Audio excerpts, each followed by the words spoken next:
El Imperio Hilton. Los escándalos y batallas que casi destruyen el legado. En la madrugada del 23 de febrero de 2007, Paris Hilton salió tambaleándose de un club nocturno en Los Ángeles, completamente ebria, con las cámaras de los paparazzi capturando cada segundo de su humillación pública. 48 horas después, un juez la sentenciaría a 45 días de cárcel por violar su libertad condicional. Las imágenes inundaron los medios globales, pero lo que los fotógrafos no capturaron esa noche fue algo mucho más significativo.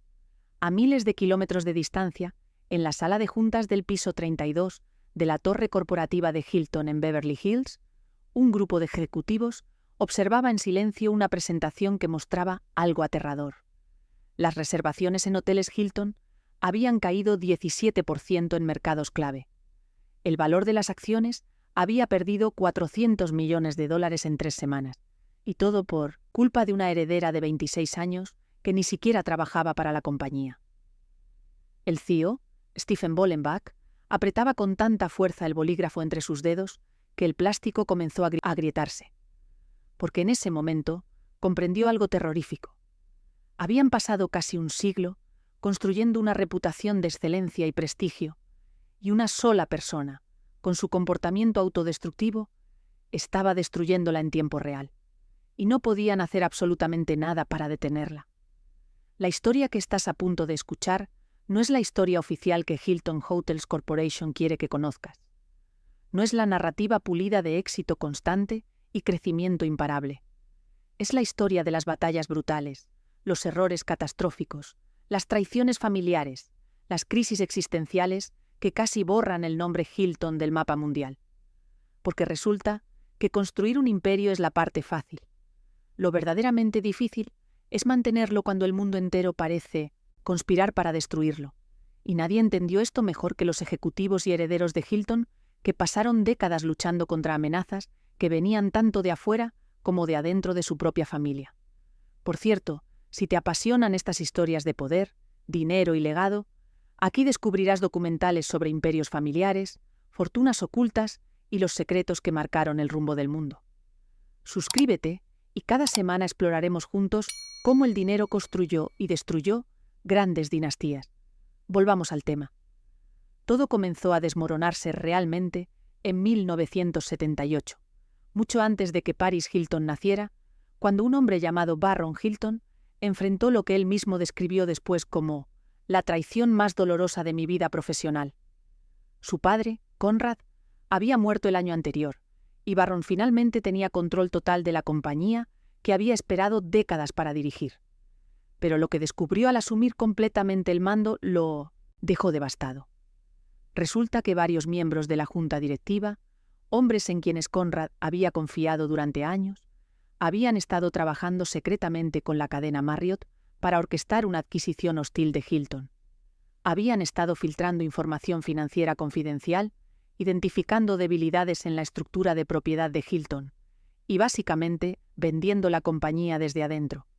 Cuando Barron se enteró, fue como recibir un puñetazo en el estómago. Estos no eran competidores anónimos tratando de destruirlos.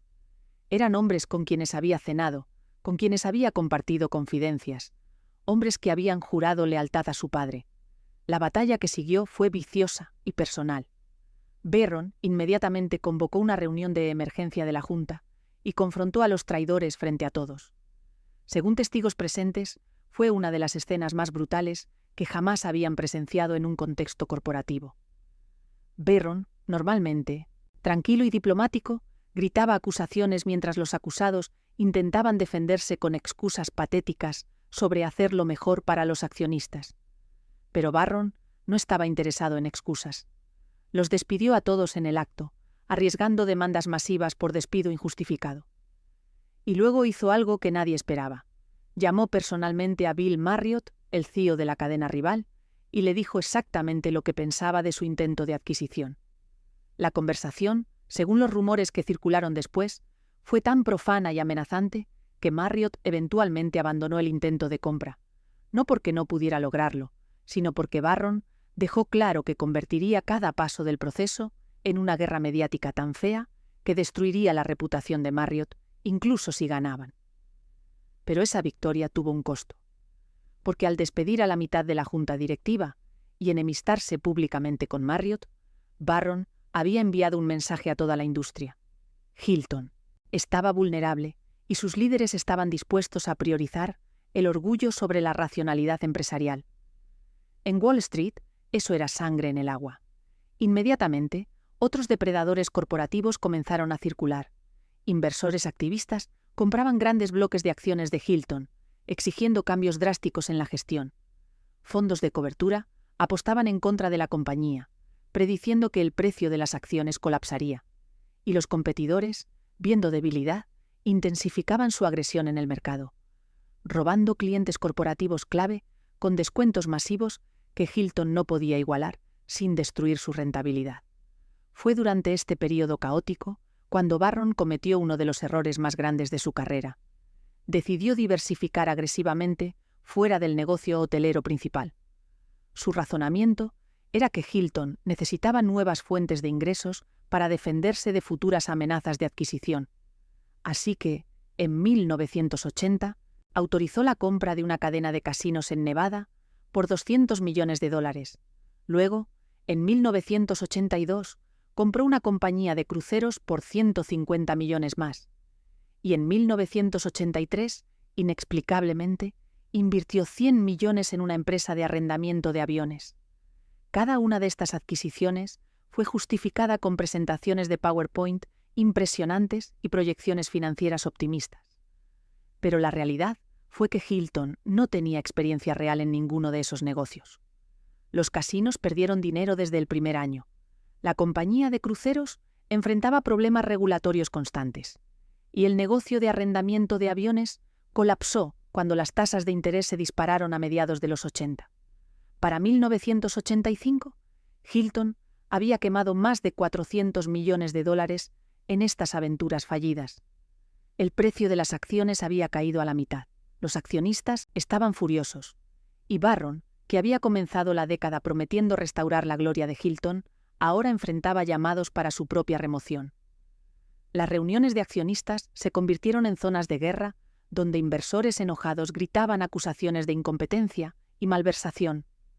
Barron, acostumbrado a ser respetado como el hijo del legendario Conrad Hilton, de repente era tratado como un CEO incompetente, más que había arruinado una gran compañía.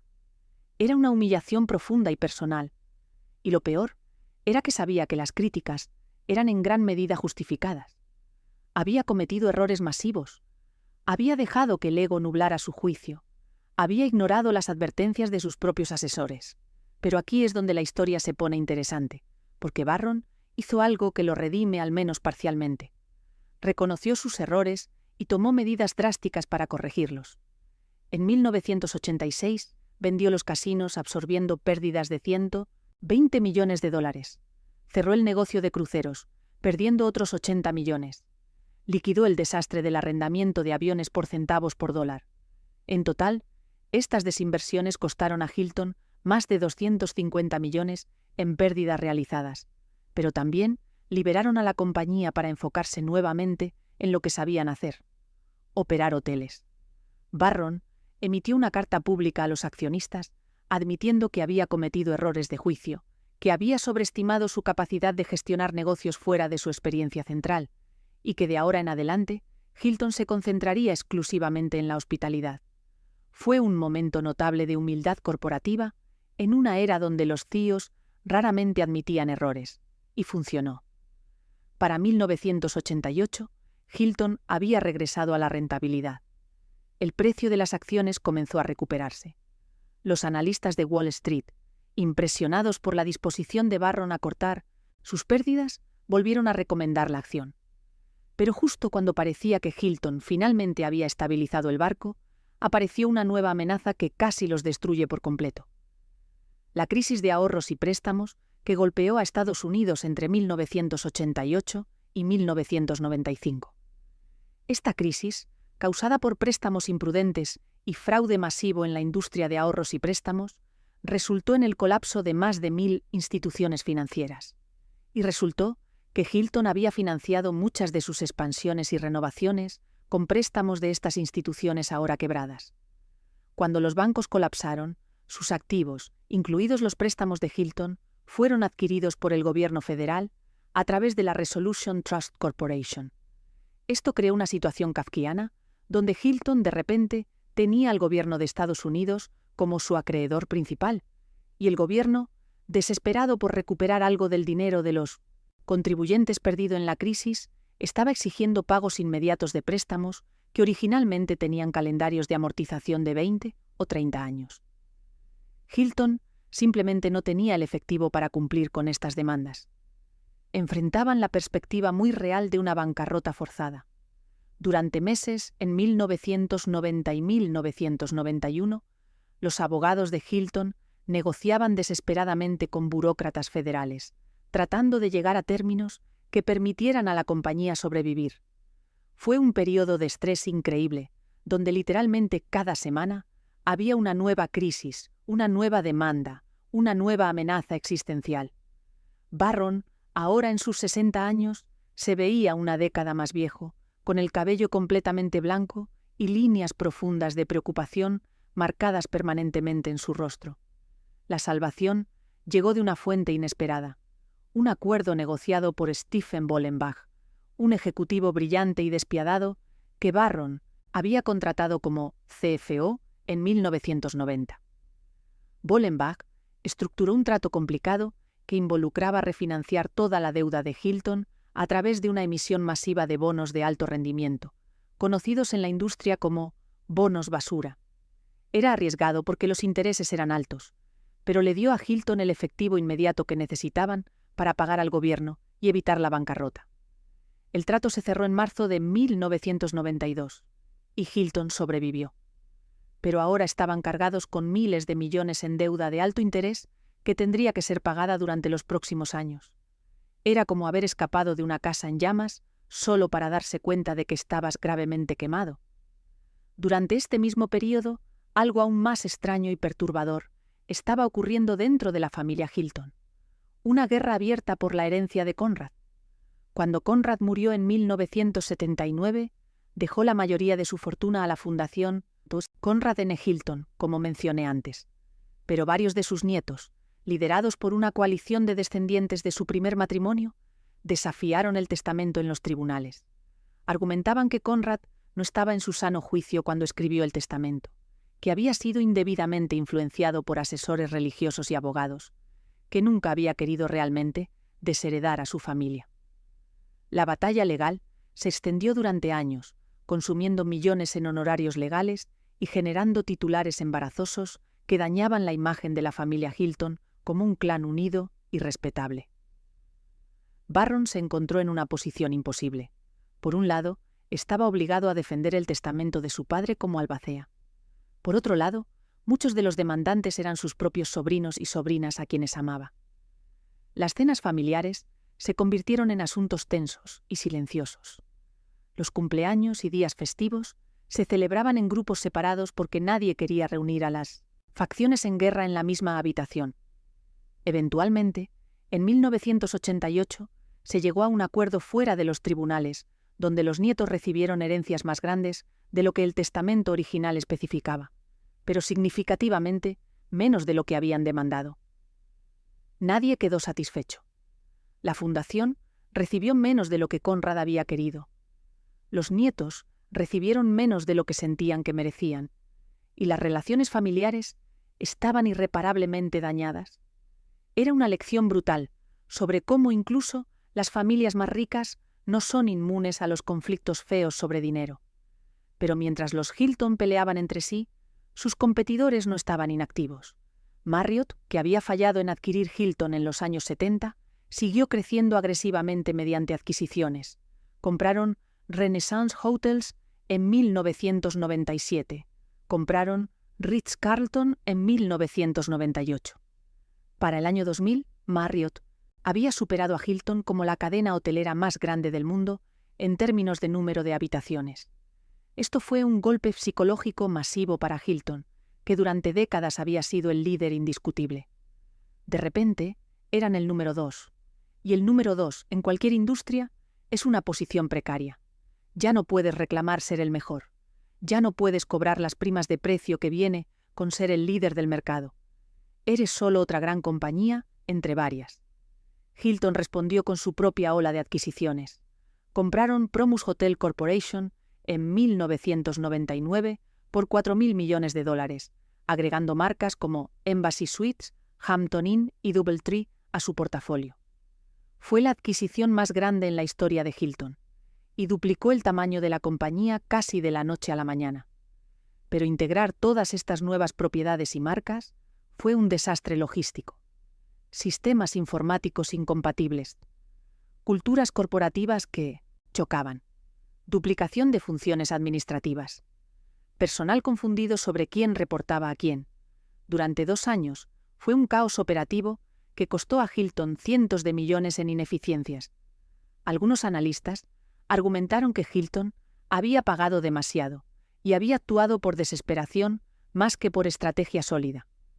Pero eventualmente, para 2002, la integración estaba mayormente completa, y Hilton había recuperado su posición como una de las 2 principales cadenas hoteleras del mundo, junto con Marriott. Y entonces llegó el 11 de septiembre de 2001, y todo cambió nuevamente. Los ataques terroristas en Nueva York y Washington no solo fueron tragedias humanas incalculables, fueron un golpe devastador para toda la industria de viajes. Los estadounidenses dejaron de viajar. Los vuelos fueron cancelados durante días. Cuando finalmente se reanudaron, los aviones volaban medio vacíos porque la gente tenía miedo.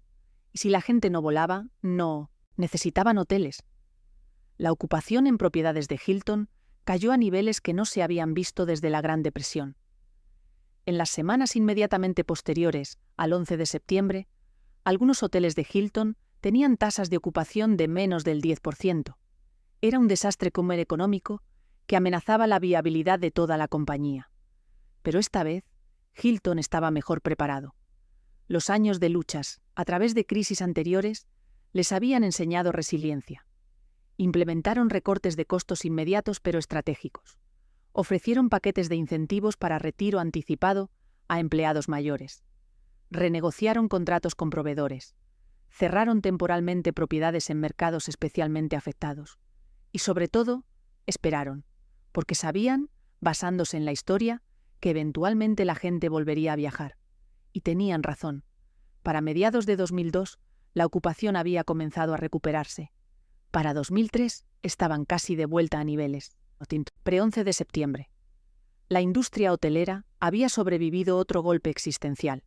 Fue en 2004 cuando un joven llamado Paris Hilton, bisnieta de Conrad, comenzó a aparecer en los titulares de las revistas de chismes con una frecuencia alarmante. Inicialmente, los ejecutivos de Hilton Hotels no prestaron mucha atención. Paris era solo otra heredera rica, viviendo una vida de fiesta en Los Ángeles.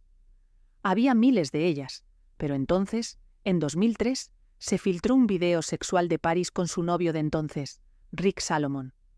El video se volvió viral en los primeros días de Internet, visto por millones de personas alrededor del mundo. Y el apellido Hilton, que la compañía había pasado décadas asociando con elegancia y clase, de repente estaba asociado con pornografía amateur. Los ejecutivos de Hilton entraron en pánico. Contrataron firmas de relaciones públicas para hacer control de daños. Consideraron demandar a Paris para forzarla a cambiar su apellido. Pero legalmente no había nada que pudieran hacer. Paris tenía todo el derecho de usar su apellido de nacimiento, y ella no trabajaba para la compañía, así que no podían despedirla o controlar su comportamiento. Y entonces, Paris hizo algo que nadie esperaba. Convirtió su escándalo en una marca personal masivamente rentable. Lanzó un reality show, The Simple Life, que fue un éxito enorme. Se convirtió en DJ, en empresaria, en influencer antes de que ese término existiera. Para 2006, Paris Hilton era una de las celebridades más reconocidas del planeta, más famosa que cualquier ejecutivo de Hilton Hotels. Y aquí estaba el problema. Muchas personas, especialmente internacionalmente, no se daban cuenta de que Paris Hilton y Hilton Hotels eran entidades separadas. Asumían que Paris era la heredera que algún día heredaría o dirigiría la compañía hotelera. Así que, cada escándalo de Paris, cada arresto por conducir ebria, cada pelea pública, cada comentario, ignorante capturado en cámara, dañaba la percepción de la marca Hilton Hotels. Los datos eran indiscutibles. Estudios de mercado mostraban que entre consumidores jóvenes, la marca Hilton se asociaba cada vez más con la frivolidad de celebridades en lugar de con hospitalidad de calidad. Las reservaciones entre viajeros de negocios corporativos, el segmento más rentable para Hilton, estaban cayendo porque los gerentes de viajes corporativos no querían que su empresa se asociara con la imagen que Paris proyectaba. Era una crisis de marca que no tenía precedentes.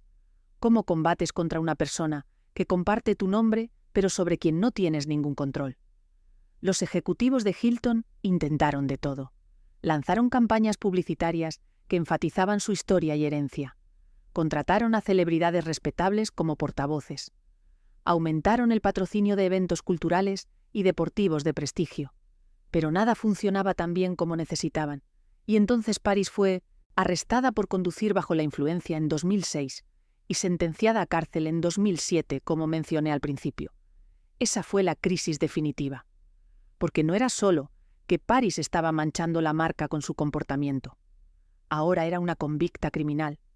Las imágenes de ella llorando en la corte, siendo escoltada a la cárcel, saliendo después de solo 3 días debido a una condición médica no especificada que olía a tratamiento preferencial para ricos, todo esto fue oro mediático que dominó los ciclos de noticias durante semanas. Y cada artículo, cada segmento de televisión, incluía inevitablemente una mención de Paris Hilton, heredera de la fortuna hotelera Hilton.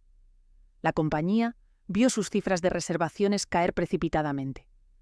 El valor de marca, medido por firmas de consultoría especializadas, cayó 22% en 6 meses. Era un desastre en cámara lenta, y no había forma de detenerlo. Finalmente, Barron Hilton hizo algo extraordinario. En diciembre de 2007, anunció públicamente que estaba cambiando su testamento para dejar el 97% de su fortuna, de $4.500 millones, a la Fundación Conrad N. Hilton, no a sus descendientes. Su familia, incluida Paris, recibiría solo 3%. Era un mensaje claro y brutal. La familia Hilton había defraudado el legado de Conrad y Barron estaba actuando para asegurar que al menos el dinero se usara para bien y no se desperdiciara en el estilo de vida decadente de herederos irresponsables. La noticia fue una sensación mediática. Paris, en particular, quedó devastada públicamente. Ella había asumido que eventualmente heredaría cientos de millones. Ahora recibiría, en el mejor de los casos, 20 o 30 millones, una suma que suena enorme para personas normales, pero es casi nada comparado con lo que esperaba. La decisión de Barron tuvo un efecto interesante. Paris, enfrentando la realidad de que tendría que trabajar realmente para mantener su estilo de vida a largo plazo, comenzó a tomar su carrera empresarial más en serio. Lanzó líneas de perfumes que generaron miles de millones en ventas. Abrió clubes nocturnos y hoteles boutique bajo su propia marca.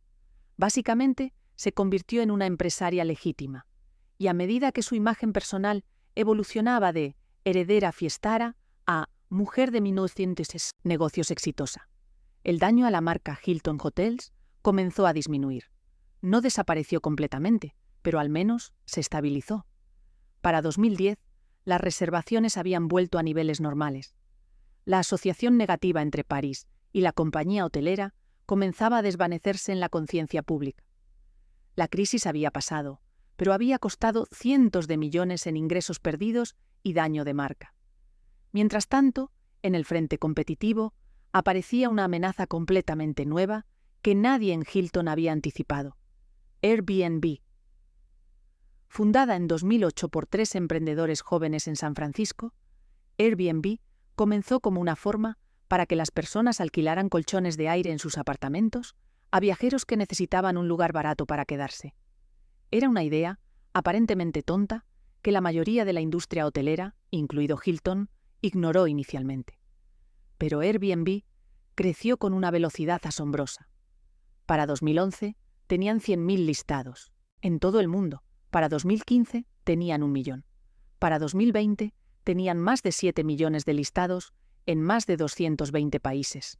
Habían creado efectivamente la cadena hotelera más grande del mundo sin poseer un solo edificio. La amenaza que Airbnb representaba para Hilton era existencial, porque Airbnb no jugaba con las mismas reglas. No tenían que cumplir con las regulaciones hoteleras. No pagaban los mismos impuestos. No tenían costos de mantenimiento de edificios. Su modelo era increíblemente eficiente y escalable, de formas que los hoteles tradicionales no podían igualar. Y los consumidores, especialmente los más jóvenes, amaban Airbnb. Ofrecía experiencias más auténticas, precios más bajos y la sensación de estar viviendo como un local en lugar de como un turista. Para 2017, estudios mostraban que Airbnb estaba robando directamente aproximadamente 10% de la demanda hotelera en mercados urbanos clave. Para Hilton, eso representaba miles de millones en ingresos perdidos. La respuesta de Hilton fue confusa y lenta. Inicialmente, trataron de luchar mediante presión regulatoria. Hilton y otras grandes cadenas presionaron a gobiernos de ciudades para imponer restricciones estrictas a los alquileres de corto plazo de Airbnb. Tuvieron algo de éxito. Nueva York, San Francisco y otras ciudades implementaron regulaciones que limitaban cuánto tiempo los propietarios podían alquilar sus propiedades. Pero estas victorias regulatorias eran batallas de retaguardia. No abordaban el problema fundamental. Los consumidores querían lo que Airbnb ofrecía. Hilton necesitaba adaptarse, no solo defenderse, y les tomó demasiado tiempo darse cuenta de esto. Finalmente, alrededor de 2017, Hilton comenzó a cambiar su estrategia. Lanzaron nuevas marcas como True y Home2Suite, que estaban explícitamente diseñadas para competir con Airbnb en precio, mientras mantenían la confiabilidad de una marca hotelera. Invirtieron pesadamente en tecnología, permitiendo check-in móvil, llaves digitales y personalización de habitaciones a través de aplicaciones. Comenzaron a comercializar los beneficios únicos de los hoteles que Airbnb no podía ofrecer. Servicio profesional, 24 horas, limpieza garantizada, programas de lealtad, gimnasios y piscinas. Era un reconocimiento tácito de que el mundo había cambiado y Hilton necesitaba cambiar con él, y funcionó hasta cierto punto. Para 2019, Hilton había estabilizado su cuota de mercado y en algunos segmentos incluso estaba creciendo nuevamente. Pero había sido un llamado cercano que reveló cuán vulnerable incluso el imperio hotelero más establecido era a la disrupción tecnológica. Luego llegó 2020 y la pandemia de COVID-19, que fue simultáneamente el peor desastre y la oportunidad más grande en la historia moderna de Hilton. En marzo de 2020, cuando los gobiernos de todo el mundo implementaron confinamientos, los viajes se detuvieron casi instantáneamente. Ocupación hotelera global cayó a dígitos únicos. Hilton cerró más de 1.000 propiedades temporalmente. Pusieron en licencia o despidieron a decenas de miles de empleados. El precio de sus acciones cayó 60% en 3 semanas. Hubo días en marzo y abril de 2020, cuando los ejecutivos de Hilton, honestamente, no sabían si la compañía sobreviviría. Porque los hoteles tienen costos fijos masivos. Incluso cerrados, tienes que mantener los edificios, pagar seguros, cubrir obligaciones de deuda, y sin ingresos entrando, quemas efectivo a un ritmo aterrador. Pero Hilton hizo algo brillante. En lugar de entrar en pánico y hacer recortes que dañarían la capacidad de la compañía de recuperarse, tomaron un enfoque más estratégico. Negociaron con los acreedores para retrasar pagos de deuda. Implementaron programas de trabajo reducido en lugar de despidos totales, manteniendo a empleados clave en nómina, aunque con menos horas. Y críticamente, pivotaron inmediatamente para capturar los pocos segmentos de demanda que aún existían. Trabajadores esenciales, personal médico, personas en cuarentena que necesitaban aislarse de sus familias. Hilton se asoció con gobiernos y sistemas de salud para proporcionar alojamiento a estas poblaciones. No era rentable, pero al menos generaba algo de flujo de efectivo y mantenía algunas propiedades abiertas. Y entonces, cuando las vacunas comenzaron a desplegarse en 2021 y las restricciones de viaje se aliviaron, sucedió algo sorprendente. La gente estaba desesperada por viajar. Después de más de un año encerrados, los consumidores gastaban agresivamente en viajes y experiencias. Los hoteles que habían sobrevivido, incluido Hilton, de repente se encontraron con una demanda que excedía la oferta. Podían cobrar tarifas más altas que antes de la pandemia y aún así estar completamente reservados. Los márgenes de ganancias se expandieron dramáticamente. Para el tercer trimestre de 2021, Hilton estaba reportando ganancias récord. El precio de las acciones no solo se recuperó, sino que alcanzó máximos históricos. La compañía que había estado al borde del colapso 18 meses antes, ahora era más valiosa que nunca. Pero incluso, mientras Hilton celebraba su recuperación post-pandemia, aparecían nuevas amenazas en el horizonte. La inflación global se disparaba, impulsada por interrupciones de cadena de suministro y políticas monetarias expansivas. Los costos laborales aumentaban a medida que los trabajadores hoteleros, muchos de los cuales habían sido despedidos durante la pandemia, exigían mejores salarios y condiciones para regresar. Los costos de energía se disparaban. Los precios de alimentos y suministros aumentaban. Hilton enfrentaba una compresión masiva de márgenes. Podían cobrar tarifas más altas, pero sus costos aumentaban aún más rápido. Era una carrera continua solo para mantener la rentabilidad constante. Y luego estaban los cambios sísmicos en el comportamiento de los consumidores que la pandemia había acelerado. El trabajo remoto se volvió permanente para millones de trabajadores, lo que significaba menos viajes de negocios, tradicionalmente el segmento más rentable para hoteles urbanos. Las reuniones virtuales reemplazaban conferencias en persona. Las empresas, viendo que podían ahorrar millones en gastos de viaje, estaban cortando presupuestos drásticamente. Hilton y otros hoteles enfocados en negocios tuvieron que pivotar rápidamente hacia viajeros de placer y trabajadores remotos que querían trabajar desde cualquier lugar. Lanzaron paquetes especiales para nómadas digitales, ofreciendo estadías extendidas con descuento, espacios de coworking y Wi-Fi de alta velocidad garantizado. Era un mercado completamente nuevo que requería diferentes estrategias de marketing y operacionales. Simultáneamente, Hilton enfrentaba presiones crecientes alrededor de la sostenibilidad ambiental. Los consumidores, especialmente los más jóvenes, exigían que las empresas demostraran compromiso con reducir su huella de carbono. Pero operar hoteles es inherentemente intensivo en recursos. Consumo masivo de agua para duchas, piscinas, lavandería, uso intensivo de energía para calefacción, refrigeración, iluminación, generación de enormes cantidades de desechos de alimentos, plásticos, textiles. Hilton anunció ambiciosos objetivos de sostenibilidad: reducir su huella de carbono a la mitad para 2030, lograr 0 emisiones netas para 2050. Pero implementar estos objetivos requería inversiones masivas en infraestructura, paneles solares en los techos, sistemas de reciclaje de agua, equipos de cocina más eficientes, eliminación de plásticos de un solo uso. Todo esto costaba cientos de millones que impactaban la rentabilidad a corto plazo, aunque, presumiblemente, valdrían la pena a largo plazo, tanto en términos de ahorro de costos como de percepción de marca.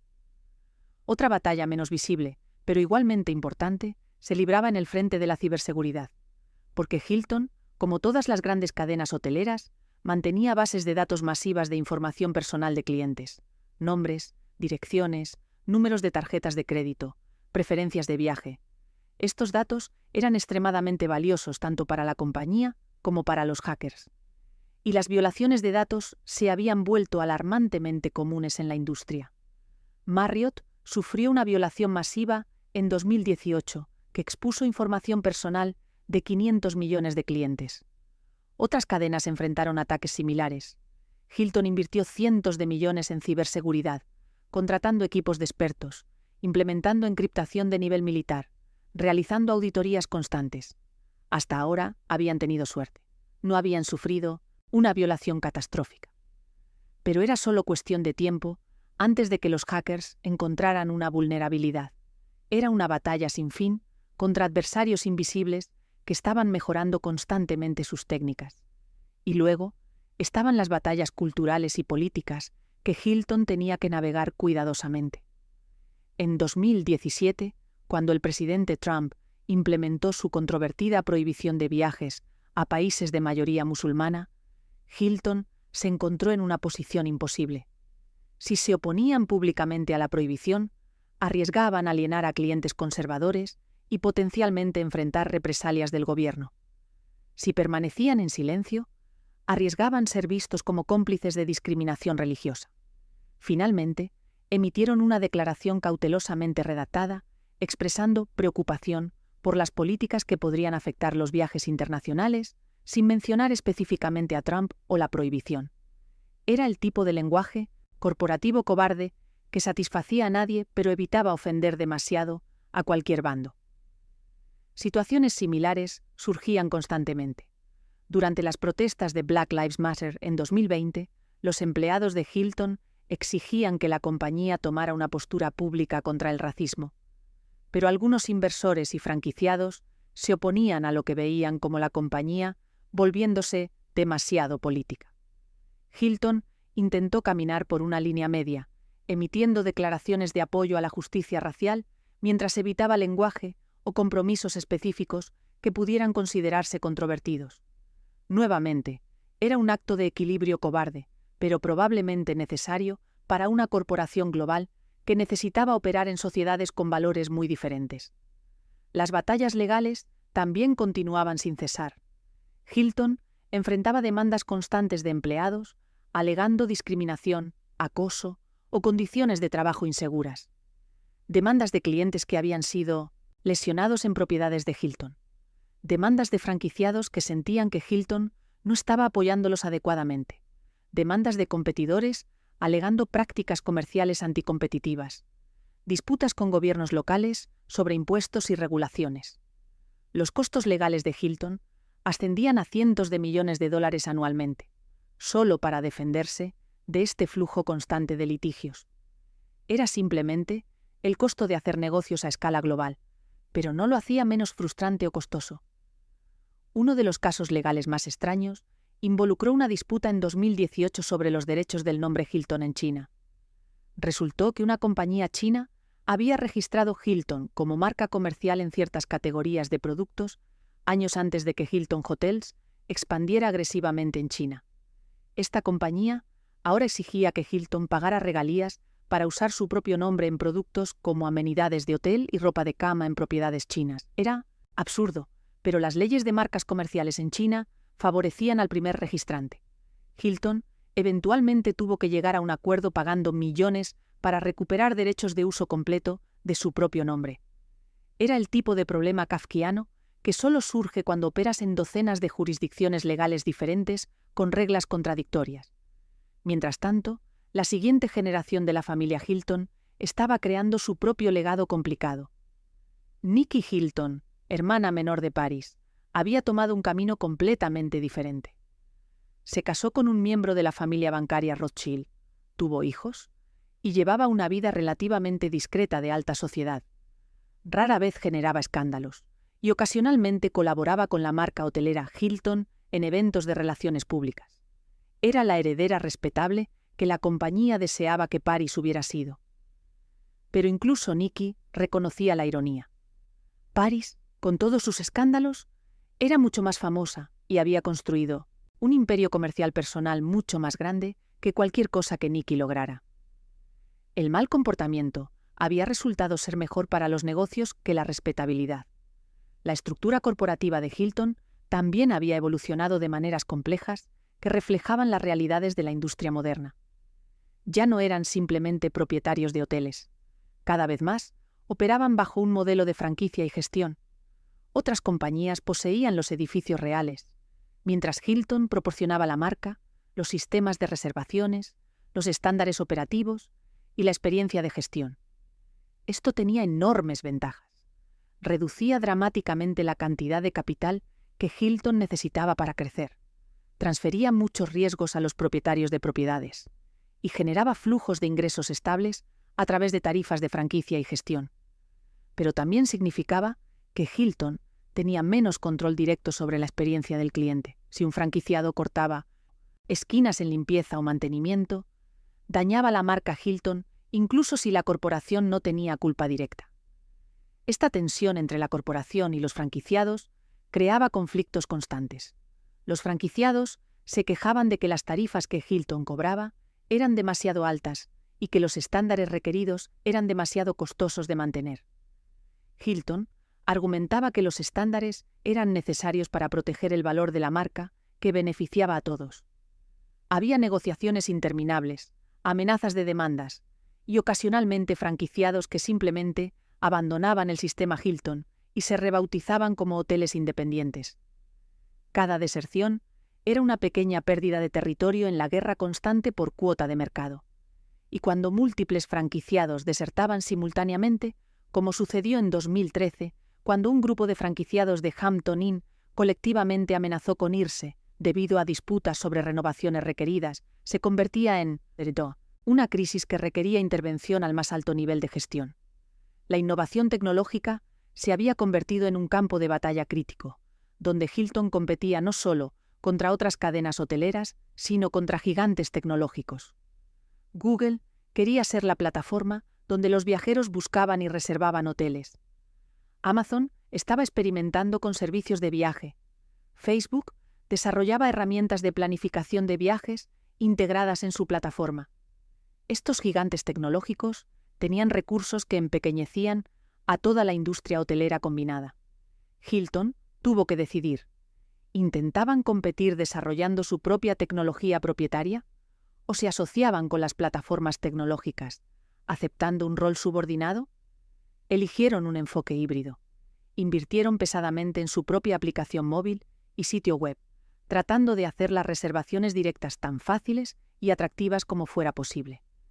Pero también aseguraron que los hoteles Hilton estuvieran ampliamente disponibles en todas las principales plataformas de reservación.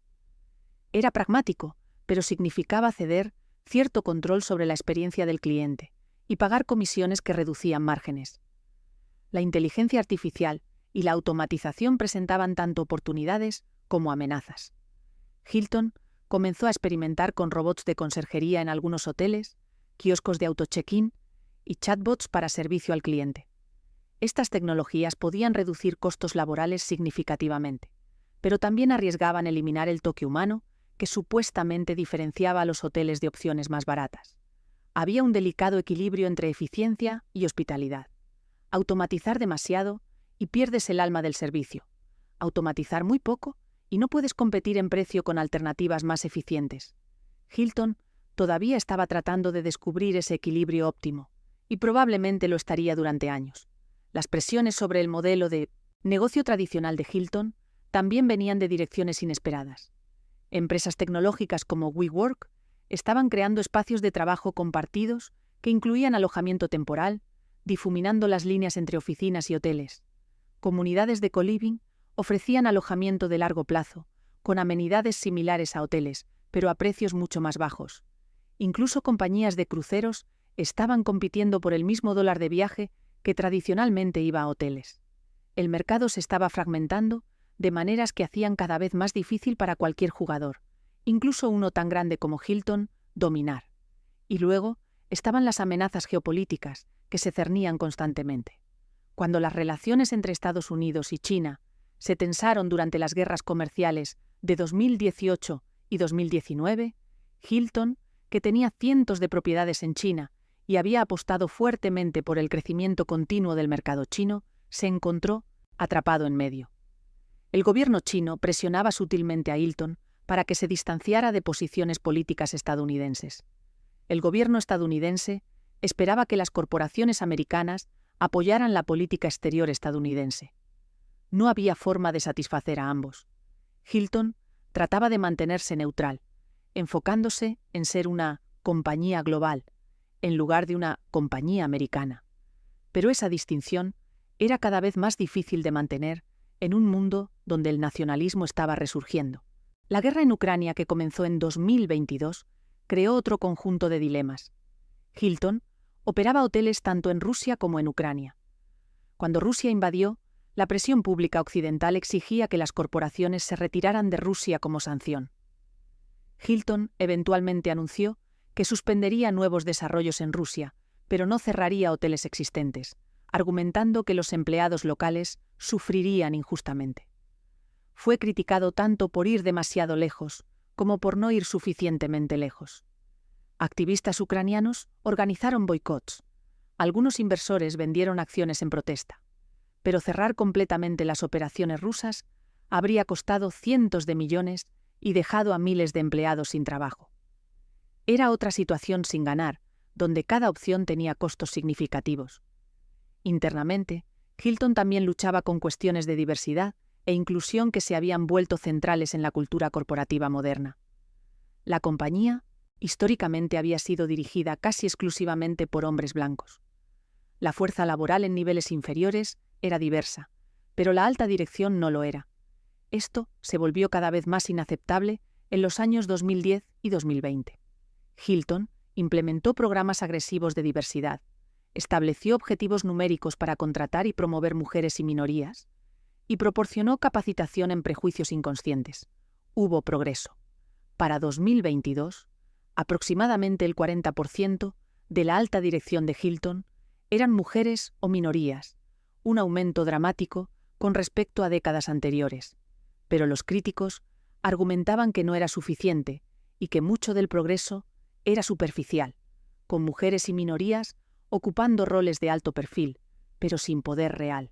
Además, había tensiones sobre qué constituía exactamente diversidad. Los empleados LGBTQ+ exigían mayor representación y políticas de apoyo. Hilton respondió con políticas integrales de no discriminación y beneficios extendidos para parejas del mismo sexo. Pero operar en países donde la homosexualidad era ilegal o culturalmente tabú creaba contradicciones. ¿Cómo afirmas el compromiso con la igualdad LGBTQ+, mientras simultáneamente operas hoteles en Arabia Saudita o Emiratos Árabes Unidos donde esos derechos no existen? Hilton trataba de mantener sus valores en mercados donde podían, mientras silenciosamente se adaptaban a realidades locales donde no podían. Era compromiso, pero el tipo de compromiso que las corporaciones multinacionales hacen constantemente para sobrevivir en un mundo con valores contradictorios. La salud mental de los empleados también se convirtió en un foco crítico después de la pandemia. El trabajo hotelero siempre había sido estresante, con largas horas, trato con clientes difíciles y salarios modestos. Pero la pandemia exacerbó todo. Los trabajadores hoteleros enfrentaban riesgos de salud atendiendo viajeros potencialmente infectados. Muchos fueron despedidos y luego esperaban regresar inmediatamente cuando la demanda regresó. Las tasas de agotamiento, ansiedad y depresión entre el personal hotelero se dispararon. Hilton respondió expandiendo los servicios de salud mental, proporcionando acceso a terapeutas y líneas directas de crisis. Pero los recursos eran limitados y muchos empleados sentían que la compañía se preocupaba más por las métricas de satisfacción del cliente que por el bienestar de los trabajadores. Era probablemente cierto. Las corporaciones son, en última instancia, estructuras para generar ganancias, y el bienestar de los empleados solo importa en la medida en que impacta esas ganancias. Esa verdad brutal subyacía bajo toda la retórica corporativa sobre «nuestra gente es nuestro activo más valioso».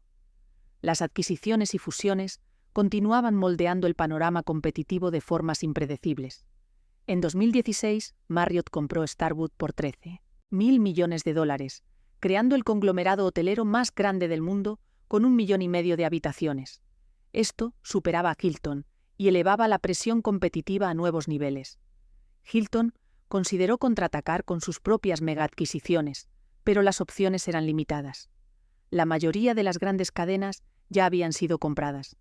Lo que quedaba eran jugadores más pequeños que no moverían significativamente la aguja.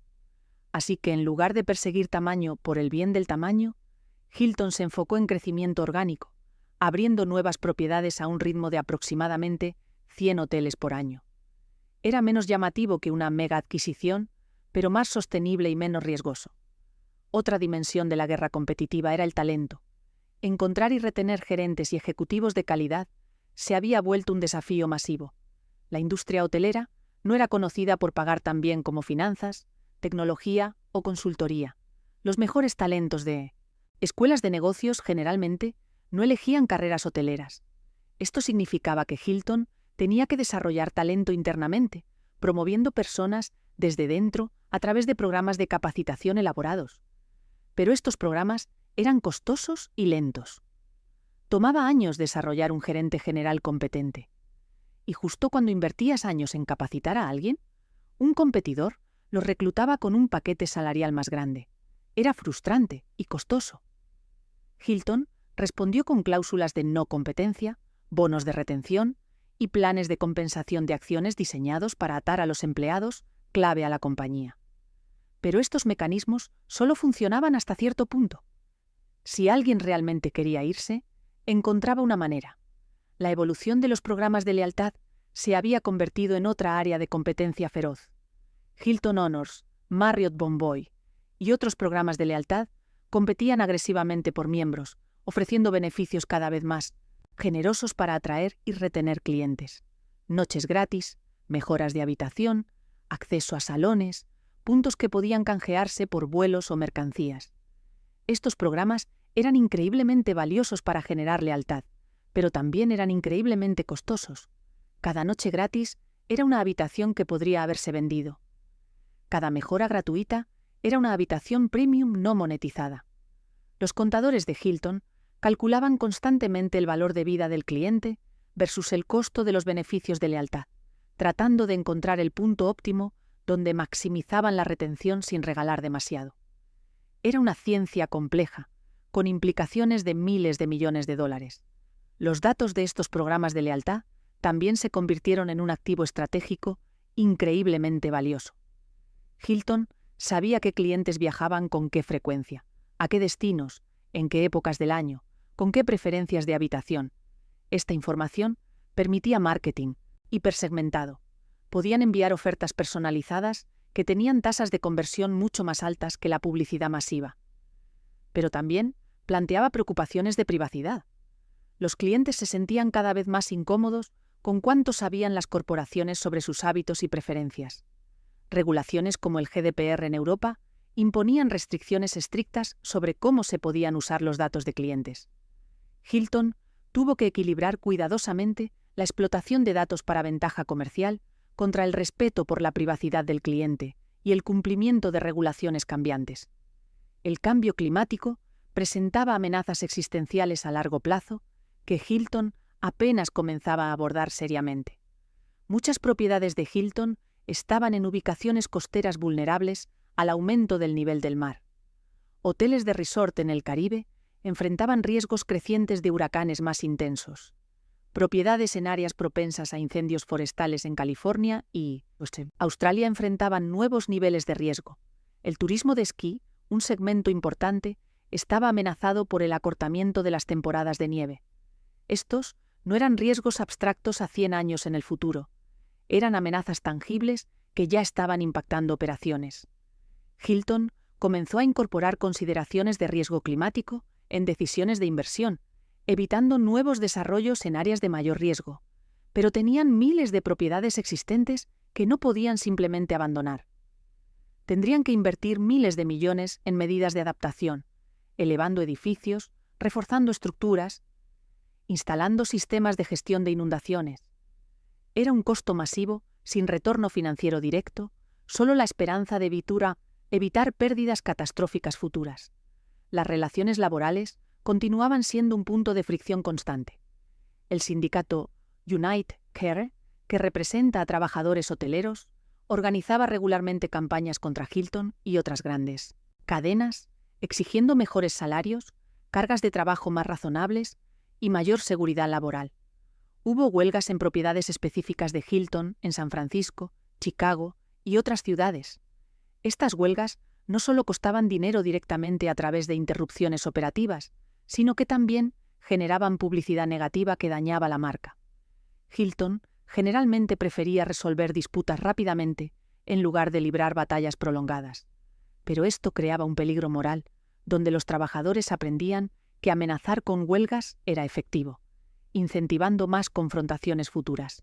Era un ciclo difícil de romper. Paralelamente, la automatización amenazaba con hacer muchos trabajos hoteleros obsoletos. Si los robots podían limpiar habitaciones de manera más consistente y económica que los humanos, ¿por qué no reemplazar a las camareras? Si el software de IA podía manejar reservaciones y consultas de clientes, ¿por qué emplear recepcionistas? Estas preguntas creaban ansiedad, tanto entre los trabajadores como entre los líderes sindicales. Hilton se movía cautelosamente, implementando automatización gradualmente para evitar reacciones violentas. Pero la dirección a largo plazo era clara: menos empleados, más tecnología.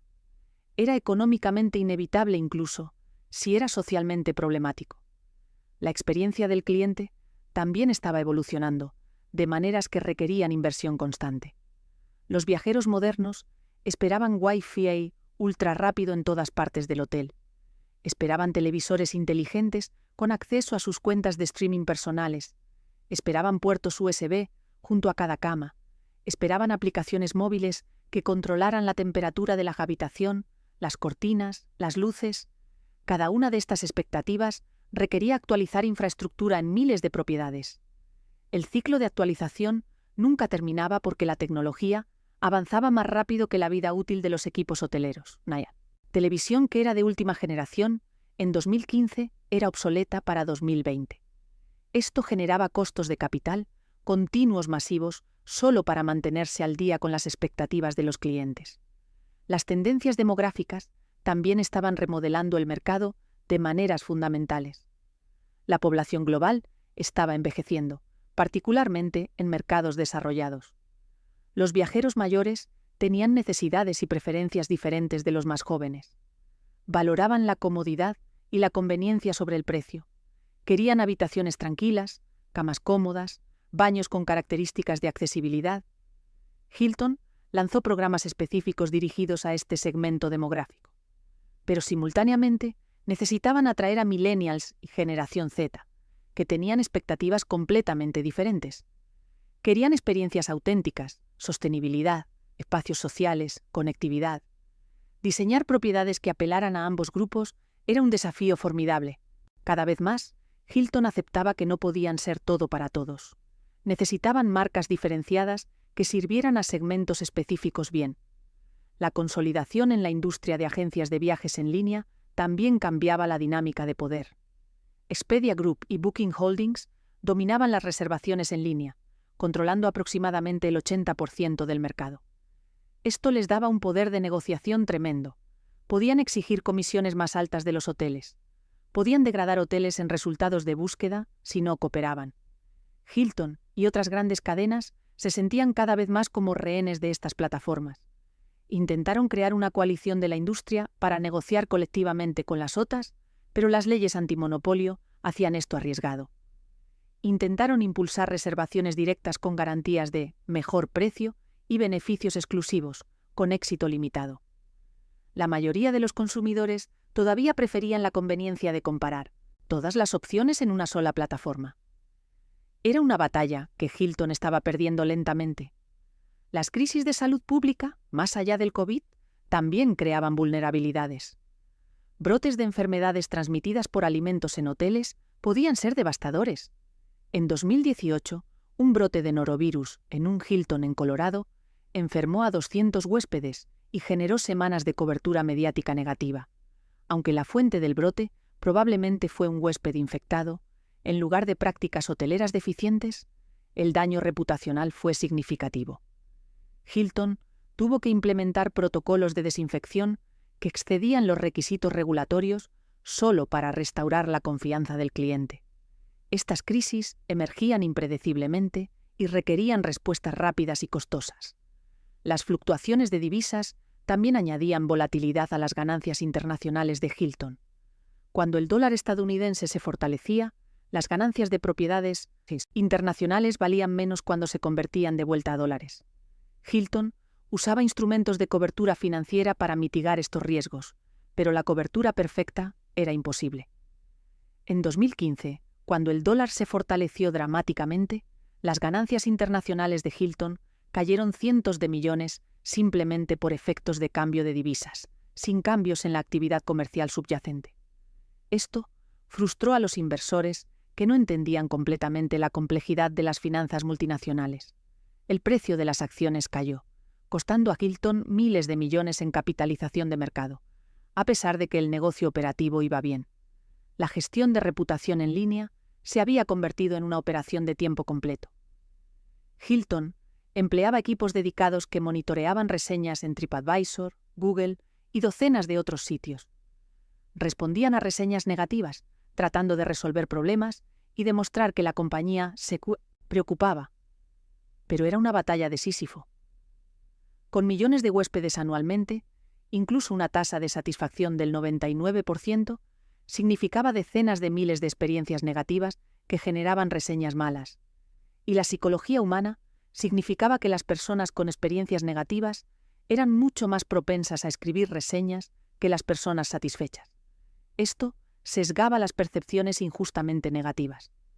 Hilton implementó programas que incentivaban a huéspedes satisfechos a dejar reseñas, tratando de equilibrar la balanza. Pero manipular reseñas era riesgoso. Si se descubría, el daño reputacional podría ser peor que las malas reseñas originales. El entrenamiento de empleados en servicio al cliente se volvió más complejo a medida que las expectativas evolucionaban. Ya no era suficiente ser educado y eficiente. Los empleados necesitaban inteligencia emocional, habilidades de resolución de conflictos y la capacidad de personalizar interacciones basándose en claves sutiles sobre las preferencias del huésped. Hilton desarrolló programas de capacitación elaborados, algunos usando realidad virtual para simular escenarios difíciles. Pero entrenar cientos de miles de empleados en docenas de idiomas a través de miles de propiedades era logísticamente abrumador y caro. Y la rotación de personal significaba que el entrenamiento era un proceso continuo, no un evento único. Por cierto, si te interesa entender cómo nacieron las grandes fortunas, los imperios empresariales y las familias que dominaron la historia, en este canal cada semana te esperan historias reales que mezclan ambición, poder y destino. Suscríbete y descubre los secretos que cambiaron el curso del mundo. Retomemos desde aquí. Las asociaciones estratégicas se convirtieron en otro frente competitivo. Hilton se asoció con American Express para ofrecer tarjetas de crédito co-branded que otorgaban puntos de Hilton Honors. Se asociaron con aerolíneas para permitir transferencias de puntos entre programas de lealtad. Se asociaron con compañías de alquiler de autos, servicios de transporte y más. Cada asociación ampliaba el ecosistema de Hilton y hacía el programa de lealtad más valioso. Pero también compartía datos de clientes con socios y creaba dependencias. Si una asociación terminaba mal, podía alienar a millones de clientes que valoraban ese beneficio específico. La estructura de propiedad de Hilton también continuaba evolucionando. Después de la compra por Blackstone en 2007 y la salida a bolsa posterior en 2013, Blackstone eventualmente vendió todas sus acciones. Ahora Hilton era propiedad de miles de inversores institucionales e individuales a través del mercado de valores. Esto difundía el riesgo, pero también significaba que Hilton estaba constantemente bajo escrutinio de analistas de Wall Street que exigían crecimiento trimestral de ganancias. Esta presión a corto plazo a veces entraba en conflicto con decisiones estratégicas a largo plazo. Los CEOs de compañías públicas constantemente equilibraban lo que era mejor para la compañía a largo plazo contra lo que Wall Street quería ver en el próximo informe de ganancias. Era un acto de cuerda floja, sin red de seguridad. Los cambios en las leyes fiscales también impactaban la estrategia de Hilton. La reforma fiscal de 2017 en Estados Unidos redujo la tasa de impuesto corporativo del 35% al 21%, proporcionando a Hilton cientos de millones en ahorros anuales. Pero también eliminaba ciertas deducciones y creaba nuevas complejidades en cómo las corporaciones multinacionales reportaban ingresos internacionales. Hilton empleaba ejércitos de contadores y abogados fiscales para navegar estas reglas, minimizando legalmente su carga fiscal. Los críticos argumentaban que corporaciones gigantes como Hilton no pagaban su parte justa. Hilton respondía que cumplían con todas las leyes y que maximizar ganancias para los accionistas era su responsabilidad fiduciaria. Era un debate filosófico sin resolución clara. La marca Hilton en sí misma había alcanzado un valor estimado en más de $10.000 millones para 2020, según firmas de valoración de marcas. Esto la colocaba entre las marcas hoteleras más valiosas del mundo. Pero mantener ese valor requería inversión constante en publicidad, relaciones públicas, patrocinios y más. Hilton gastaba cientos de millones anualmente solo en marketing, tratando de mantener el nombre Hilton en la mente de los consumidores. Patrocinaban eventos deportivos importantes, desde el Super Bowl hasta torneos de golf. Asociaban la marca con celebridades e influencers. Cada inversión en marketing era una apuesta sobre qué resonaría con los consumidores. Algunas apuestas funcionaban, otras no, pero no apostar era garantizar la irrelevancia eventual. Los hoteles individuales también tenían sus propias historias dramáticas que contribuían al mosaico general del imperio Hilton. El Waldorf Astoria en Nueva York, que Conrad Hilton había comprado en 1954, fue vendido a una compañía de seguros china en 2014 por casi $2.000 millones. Fue un momento agridulce. Por un lado, la venta generaba un flujo masivo de efectivo que Hilton podía usar para inversiones estratégicas. Por otro lado, perder el Waldorf, el hotel más icónico asociado con el nombre Hilton, era simbólicamente doloroso. Representaba el final de una era. El hotel eventualmente cerró para renovaciones masivas y conversión parcial a condominios de lujo. Cuando reabrió parcialmente años después, ya no era propiedad de Hilton, aunque Hilton mantenía un contrato de gestión. Era propiedad china, lo que generaba preocupaciones de seguridad, dado que diplomáticos y líderes mundiales frecuentemente se hospedaban allí. El Conrad Hotel en Hong Kong, nombrado en honor al fundador, enfrentó desafíos únicos durante las protestas pro-democracia en 2019.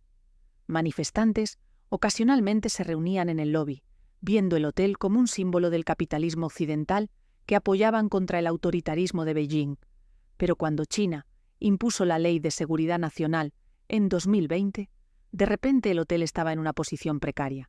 Asociarse demasiado estrechamente con el movimiento pro-democracia podía invitar a represalias gubernamentales. Pero suprimir las protestas alienaba a una parte de su base de clientes. El gerente general navegaba esta situación imposible lo mejor que podía, tratando de permanecer políticamente neutral mientras aseguraba la seguridad de huéspedes y empleados. Era un microcosmos de los dilemas más amplios que Hilton enfrentaba operando en regímenes autoritarios. El Hilton Hawaiian Village en Honolulu, uno de los resorts más grandes de Hilton, enfrentaba sus propios desafíos únicos. Hawái había experimentado un renacimiento del activismo por los derechos de los nativos hawaianos, con crecientes críticas al turismo masivo que se veía como explotador y ambientalmente destructivo. Algunos activistas específicamente se dirigían a grandes desarrollos de resort como el Hilton Hawaiian Village, argumentando que ocupaban tierras robadas a los hawaianos nativos y que enriquecían a corporaciones continentales mientras los locales luchaban financieramente. Hilton respondió con programas de alcance comunitario, contratando más residentes locales, apoyando causas culturales hawaianas e implementando iniciativas de sostenibilidad. Pero ninguna cantidad de programas corporativos de buena voluntad podía reconciliar completamente las tensiones fundamentales entre el turismo rentable y la justicia histórica. Era otro de esos problemas sin soluciones limpias. El Hilton en Tel Aviv enfrentaba complejidades geopolíticas diferentes pero igualmente desafiantes. Israel era un mercado próspero para el turismo, pero también uno de los lugares más políticamente divisivos del planeta. El movimiento BDS, boicot, desinversión y sanciones, contra Israel, presionaba a las corporaciones para que cerraran operaciones allí. Hilton se negaba, argumentando que los negocios no debían mezclarse con política y que retirarse castigaría injustamente a empleados y clientes locales. Pero esta posición los exponía a críticas de activistas pro-palestinos que veían cualquier presencia corporativa en Israel como apoyo tácito a políticas que consideraban opresivas. Simultáneamente, cualquier señal de simpatía hacia las preocupaciones palestinas arriesgaba alienar a clientes y socios israelíes. Era otro ejemplo de cómo operar globalmente significaba navegar constantemente campos minados políticos donde no existían posiciones sin riesgo. La innovación en diseño de hoteles también se convirtió en un campo de batalla competitivo. Los hoteles Hilton tradicionales seguían una fórmula probada: lobby espacioso, bar o restaurante, centro de negocios, gimnasio, piscina si el espacio lo permitía. Pero las marcas boutique y lifestyle estaban redefiniendo lo que los viajeros esperaban. Querían espacios de coworking en lugar de centros de negocios tradicionales. Querían bares y restaurantes que fueran destinos por derecho propio, no solo conveniencias para huéspedes. Querían arte local y diseño único en lugar de la decoración corporativa genérica. Hilton respondió lanzando nuevas marcas como Canopy by Hilton y Moto by Hilton que adoptaban estas tendencias. pero adaptar la fórmula tradicional de Hilton era un desafío cultural y operativo. Los diseñadores y arquitectos acostumbrados a optimizar eficiencia tenían que aprender a crear espacios con personalidad e identidad. Era una transición difícil, que no siempre funcionaba bien. Las demandas por lesiones personales también representaban un costo constante y creciente. Huéspedes que se resbalaban en pisos mojados, se caían en escaleras, se lesionaban en gimnasios, sufrían intoxicaciones alimentarias. Todo esto generaba demandas contra Hilton. La mayoría se resolvían en acuerdos fuera de los tribunales, pero algunos iban a juicio y generaban premios de jurados que podían ascender a millones de dólares. Los costos de seguros de Hilton eran astronómicos precisamente porque operaban miles de propiedades donde ocurrían constantemente accidentes. Implementaron programas exhaustivos de seguridad, entrenando empleados en protocolos de prevención de accidentes, inspeccionando propiedades regularmente, documentando meticulosamente todo para defenderse en litigios. Pero en un negocio donde millones de personas interactuaban con tus propiedades anualmente, era estadísticamente inevitable que ocurrieran accidentes. Era simplemente un costo de hacer negocios que debía ser gestionado, no eliminado. La competencia por ubicaciones prime también se intensificaba. Cuando Hilton identificaba un mercado donde querían expandirse, generalmente descubrían que Marriott, Hyatt y otros competidores tenían exactamente las mismas ideas. Múltiples cadenas competían por los mismos sitios, elevando los precios de bienes raíces a niveles que a veces no tenían sentido económico. Pero rechazar una ubicación prime significaba cederla a un competidor que la usaría para robar cuota de mercado. Era una forma de teoría de juegos donde las cadenas se sentían obligadas a sobrepujar entre sí, incluso cuando sabían que estaban pagando demasiado. Estas guerras de ofertas desperdiciaban colectivamente miles de millones que podrían haberse usado más productivamente. Pero la lógica competitiva hacía que fueran imposibles de evitar. El desarrollo en mercados emergentes presentaba oportunidades tentadoras pero arriesgadas. Países como Vietnam, Bangladesh y varios en África estaban experimentando rápido crecimiento económico y una clase media emergente con dinero para viajar. Hilton quería establecerse en estos mercados temprano, antes de que se saturaran. Pero la infraestructura era a menudo inadecuada. Los marcos legales eran inciertos, la corrupción era endémica. Los socios locales a veces resultaban ser poco confiables. Hilton había tenido éxito en algunos de estos mercados y fracasos costosos en otros. Y no decirlo. 2016, un socio local en Nigeria básicamente estafó a Hilton, construyendo un hotel que no cumplía con los estándares, desviando fondos de construcción y luego amenazando con demandar a Hilton si intentaban rescindir el contrato. Fue un desastre de relaciones públicas y financiero que costó decenas de millones resolver. Pero a pesar de estos ocasionales desastres, Hilton continuaba apostando por mercados emergentes, porque las alternativas, quedarse solo en mercados maduros con crecimiento lento, era inaceptable. Las tendencias en viajes corporativos también estaban cambiando de maneras que preocupaban a Hilton. Las empresas implementaban cada vez más políticas de viajes estrictas que requerían a los empleados reservar las opciones más baratas, no sus preferencias personales. Esto comoditizaba los hoteles, reduciendo la lealtad de marca. Un ejecutivo que prefería a Hilton podía verse forzado por política corporativa a quedarse en un competidor más barato. Hilton intentaba contrarrestar esto, ofreciendo descuentos corporativos que los hacían competitivos en precio mientras mantenían calidad superior. Pero los márgenes en estos negocios corporativos se estaban comprimiendo. Era un volumen alto, pero de bajo margen, que requería eficiencia operativa exquisita para ser rentable. Las regulaciones de accesibilidad para personas con discapacidades también requerían inversiones masivas. Las leyes en Estados Unidos y muchos otros países mandaban que los hoteles proporcionaran un cierto porcentaje de habitaciones accesibles con características como barras de agarre en baños, entradas sin escalones, alarmas visuales para sordos y más. Hilton cumplía con estas regulaciones, pero ir más allá del cumplimiento mínimo para crear experiencias genuinamente excelentes para huéspedes con discapacidades requería pensamiento creativo e inversión adicional. Algunos gerentes de propiedad lo veían como un gasto sin retorno porque las personas con discapacidades eran un pequeño porcentaje de huéspedes. Pero corporativamente, Hilton empujaba una filosofía más inclusiva, reconociendo que hacerlo bien no solo era éticamente correcto, sino también creaba lealtad entre un segmento desatendido del mercado. La gestión de crisis se había convertido en una disciplina corporativa sofisticada dentro de Hilton. Tenían protocolos para cada escenario concebible: desastres naturales, ataques terroristas, pandemias, ciberataques, escándalos de empleados, recalls de productos, lo que fuera. Equipos dedicados se entrenaban regularmente a través de simulaciones. Cuando ocurría una crisis real, podían activarse en minutos, coordinando respuestas a través de propiedades afectadas, comunicándose con autoridades, gestionando medios, protegiendo huéspedes y empleados. Esta capacidad de respuesta había sido construida dolorosamente a través de décadas de aprender de crisis anteriores. Cada desastre enseñaba lecciones que se incorporaban en protocolos actualizados.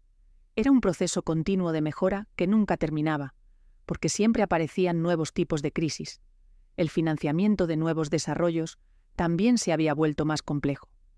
Tradicionalmente, Hilton o los desarrolladores obtenían préstamos bancarios para construir hoteles. Pero después de la crisis financiera de 2008, los bancos eran mucho más cautelosos sobre préstamos inmobiliarios. Esto abrió oportunidades para fuentes de financiamiento alternativas, fondos de inversión inmobiliaria, REITs, fondos de capital privado, inversores individuales acreditados a través de plataformas de crowdfunding. Cada fuente de capital tenía sus propias expectativas y requisitos.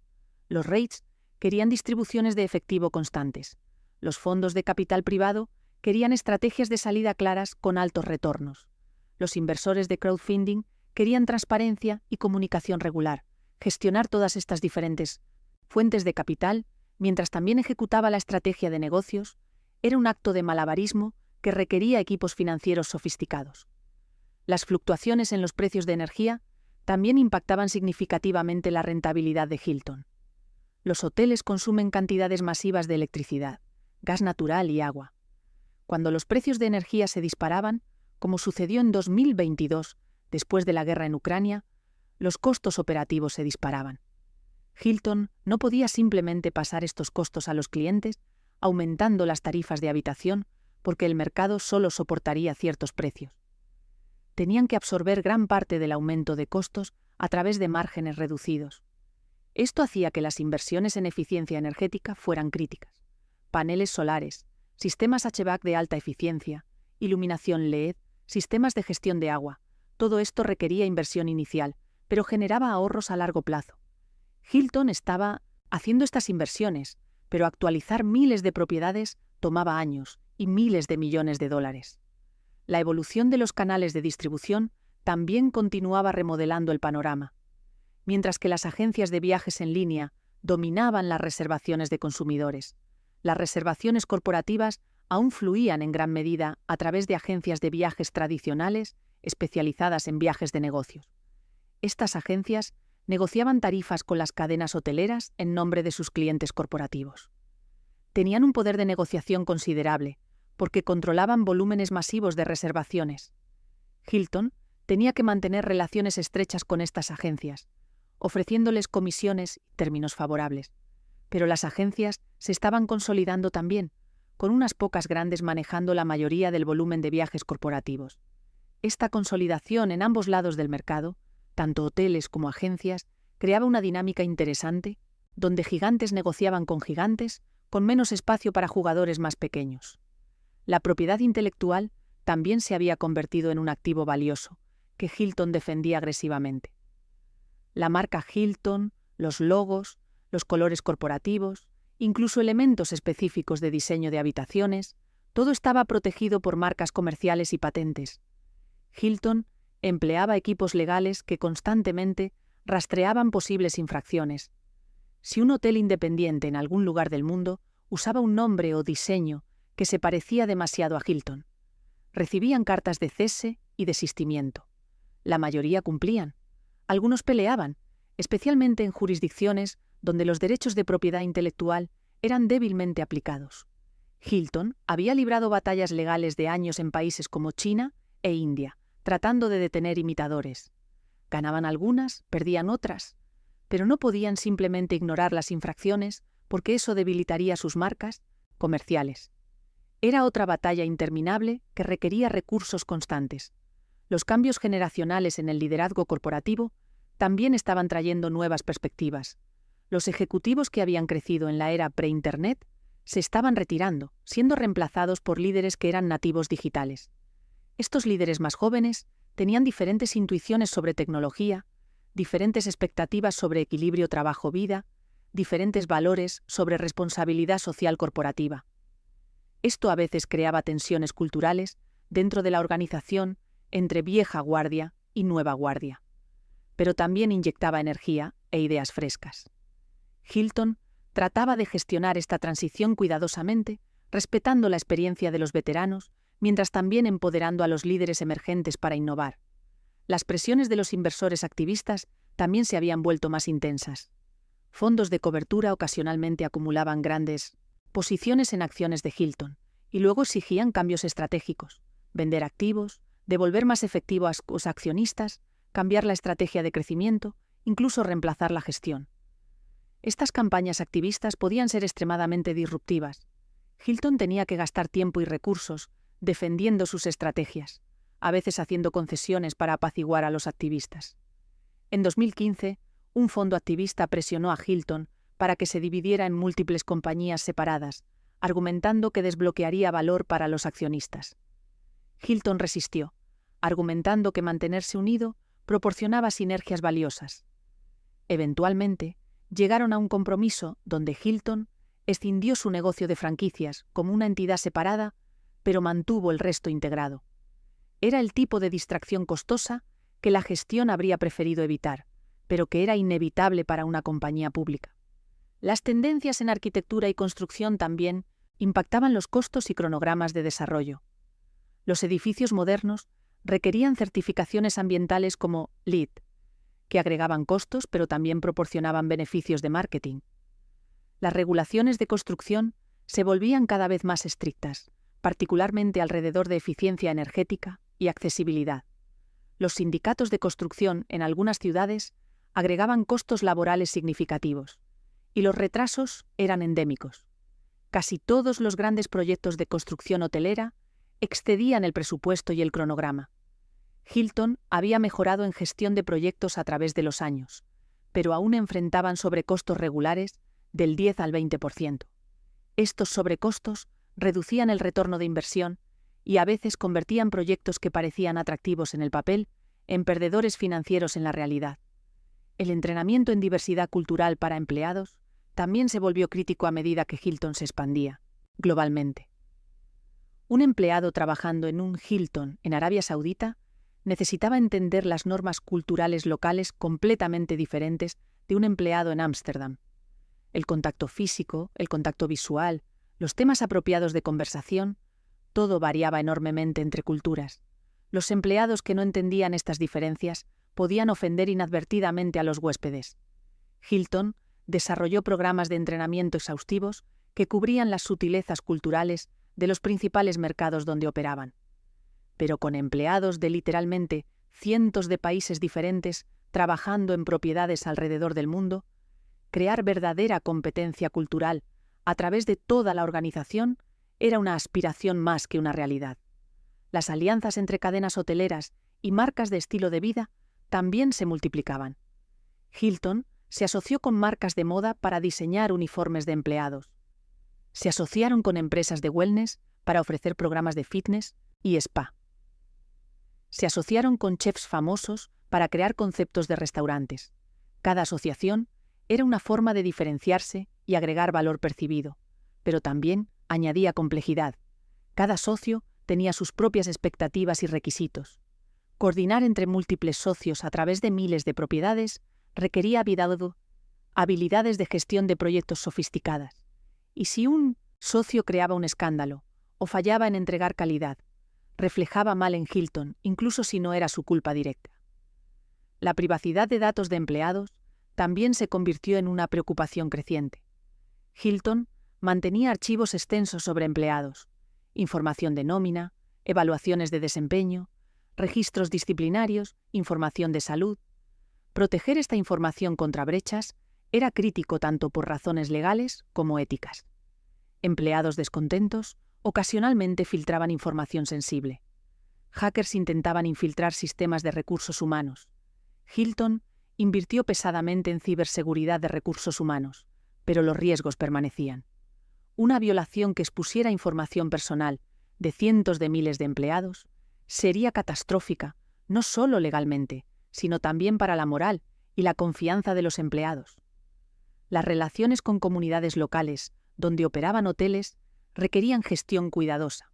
Los grandes hoteles podían transformar vecindarios, trayendo tráfico, ruido y demanda en infraestructura local.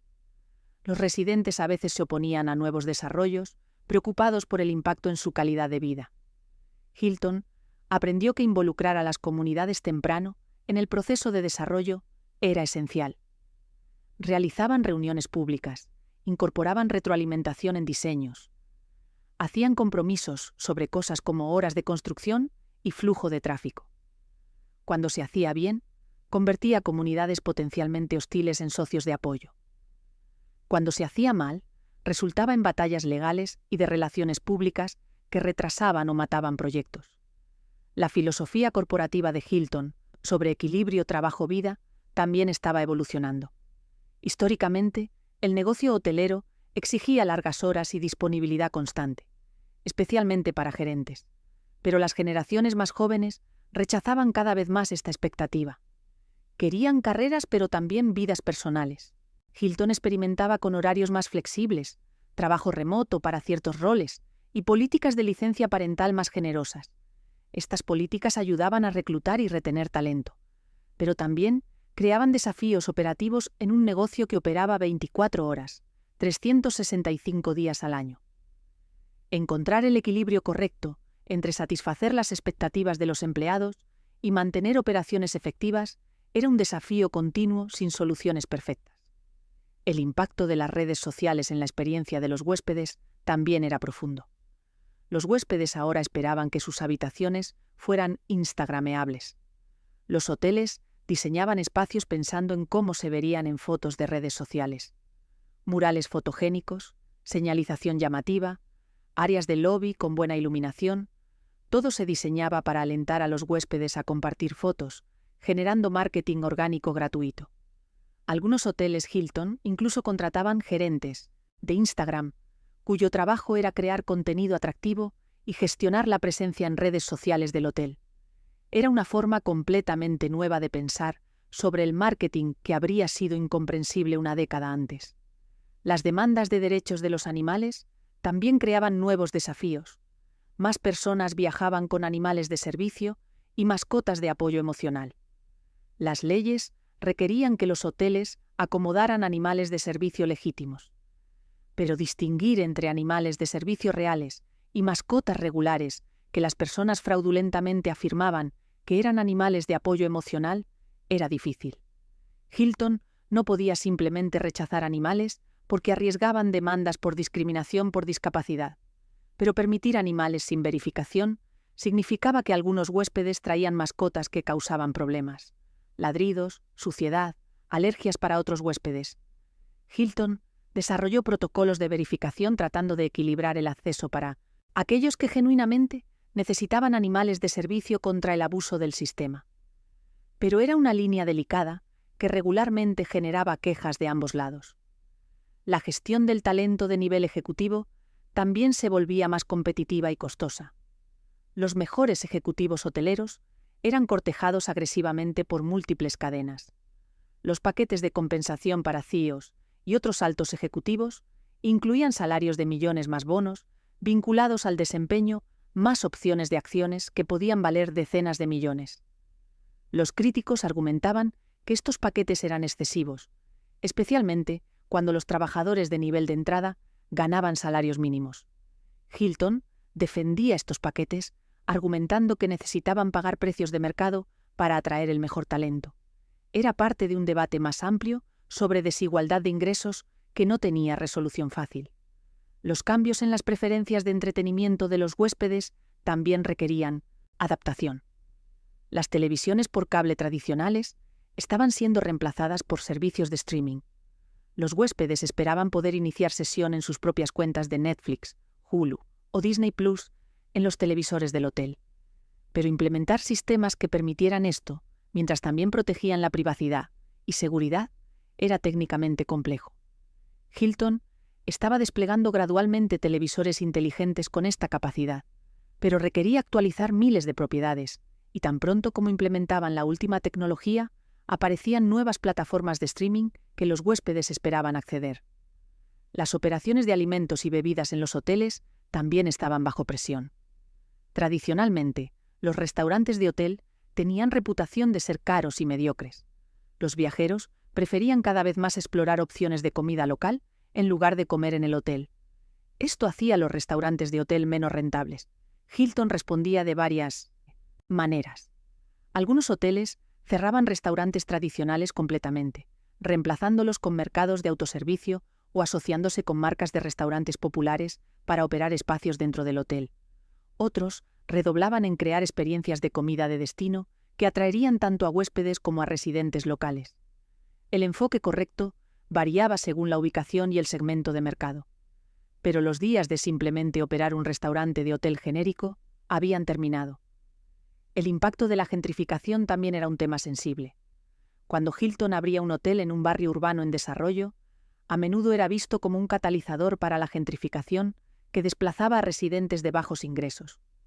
Los activistas a veces protestaban contra nuevos desarrollos de Hilton, precisamente por esta razón. Hilton argumentaba que creaban empleos y revitalizaban vecindarios. Los críticos respondían que los empleos eran de baja calidad y que la revitalización era simplemente un eufemismo para desplazamiento. Era otro de esos debates sin ganadores, donde diferentes partes tenían valores fundamentalmente diferentes sobre qué constituía el progreso. La gestión de relaciones con franquiciados requería constantemente equilibrar exigencias corporativas con realidades locales. La corporación quería estándares uniformes. Los franquiciados querían flexibilidad para adaptarse a condiciones locales. La corporación quería tarifas más altas. Los franquiciados querían mantener más ingresos. La corporación quería inversión en renovaciones. Los franquiciados querían minimizar gastos de capital. Estas tensiones nunca desaparecían completamente. Los mejores ejecutivos de Hilton eran aquellos que podían negociar estos conflictos, encontrando compromisos que mantenían a los franquiciados suficientemente felices para permanecer en el sistema, mientras también protegían los intereses corporativos. Al final, mirando hacia atrás a través de las décadas de batallas, crisis y transformaciones que Hilton había enfrentado, emergía un patrón claro. El imperio que Conrad Hilton construyó sobrevivió no porque fuera perfecto, sino porque era adaptable. Cada vez que surgía una nueva amenaza, ya fuera competitiva, tecnológica, política o cultural, Hilton encontraba formas de adaptarse. A veces adaptaban bien, a veces mal. Cometían errores costosos, perdían batallas, pero nunca perdían la guerra porque seguían luchando, seguían evolucionando, seguían buscando ventajas donde pudieran encontrarlas. Y esa, quizás, era la lección más importante que el imperio Hilton ofrecía. Que en los negocios, como en la vida, la supervivencia no va para los más fuertes o los más inteligentes, sino para los más adaptables. Conrad Hilton había entendido esto intuitivamente cuando comenzó con un solo hotel destartalado en Texas y se negó a aceptar límites sobre lo que podía construir. Sus sucesores habían tenido que aprender la misma lección una y otra vez a medida que el mundo cambiaba de maneras que Conrad nunca podría haber imaginado. La industria hotelera de 2025 era tan diferente de la industria hotelera de 1919 que prácticamente no eran reconocibles como el mismo negocio. Pero el nombre Hilton no solo había sobrevivido, había prosperado, precisamente porque cada generación de líderes encontraba maneras de reinventar la compañía mientras mantenía su esencia central. Pero había costos ocultos en esta supervivencia que rara vez se discutían públicamente. El enfoque implacable en la rentabilidad y el crecimiento había dejado cadáveres metafóricos por todo el camino, empleados quemados que habían dado años de sus vidas a la compañía solo para ser despedidos cuando las finanzas se ajustaban.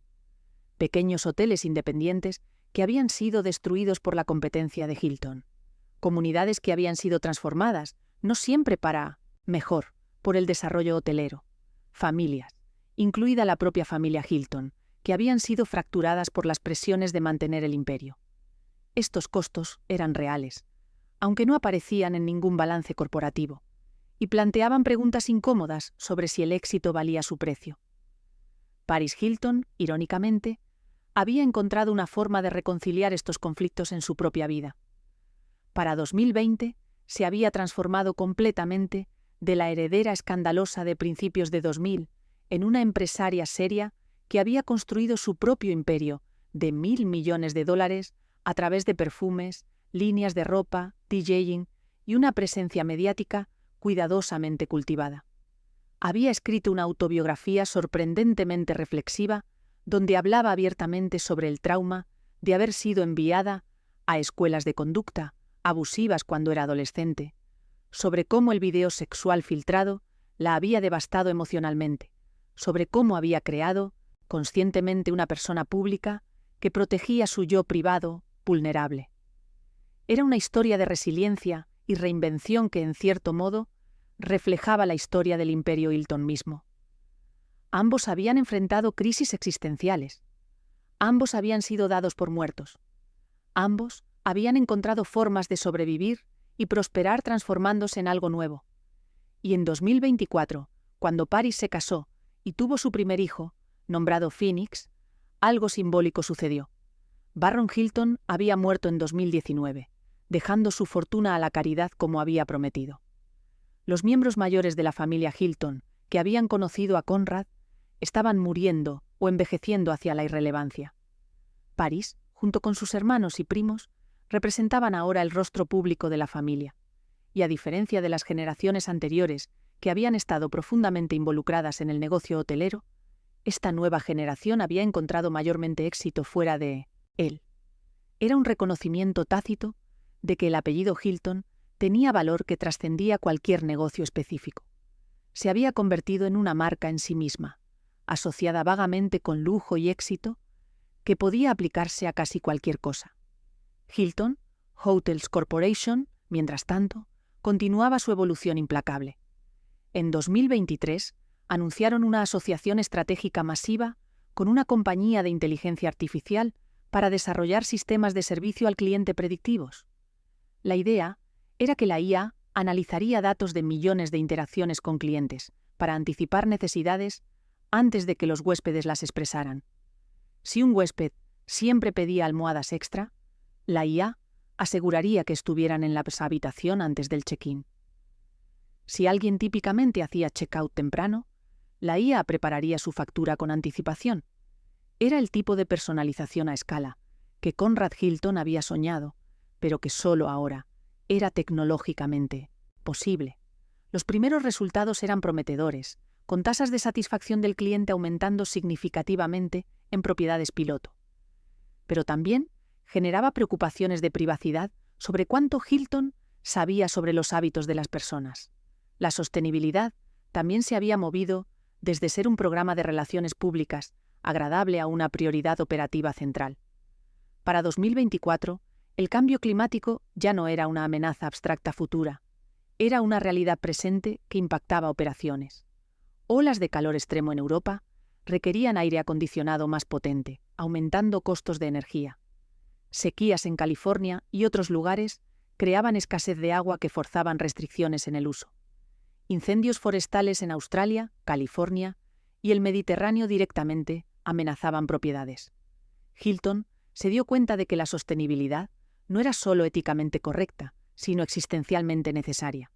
Aceleraron inversiones en energía renovable, instalando paneles solares en miles de propiedades.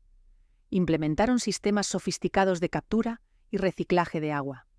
Eliminaron plásticos de un solo uso completamente de sus operaciones. Estos programas costaban miles de millones, pero se pagaban solos a través de ahorros operativos, mientras también mejoraban la percepción de marca entre consumidores conscientes ambientalmente. La siguiente frontera para Hilton era el espacio.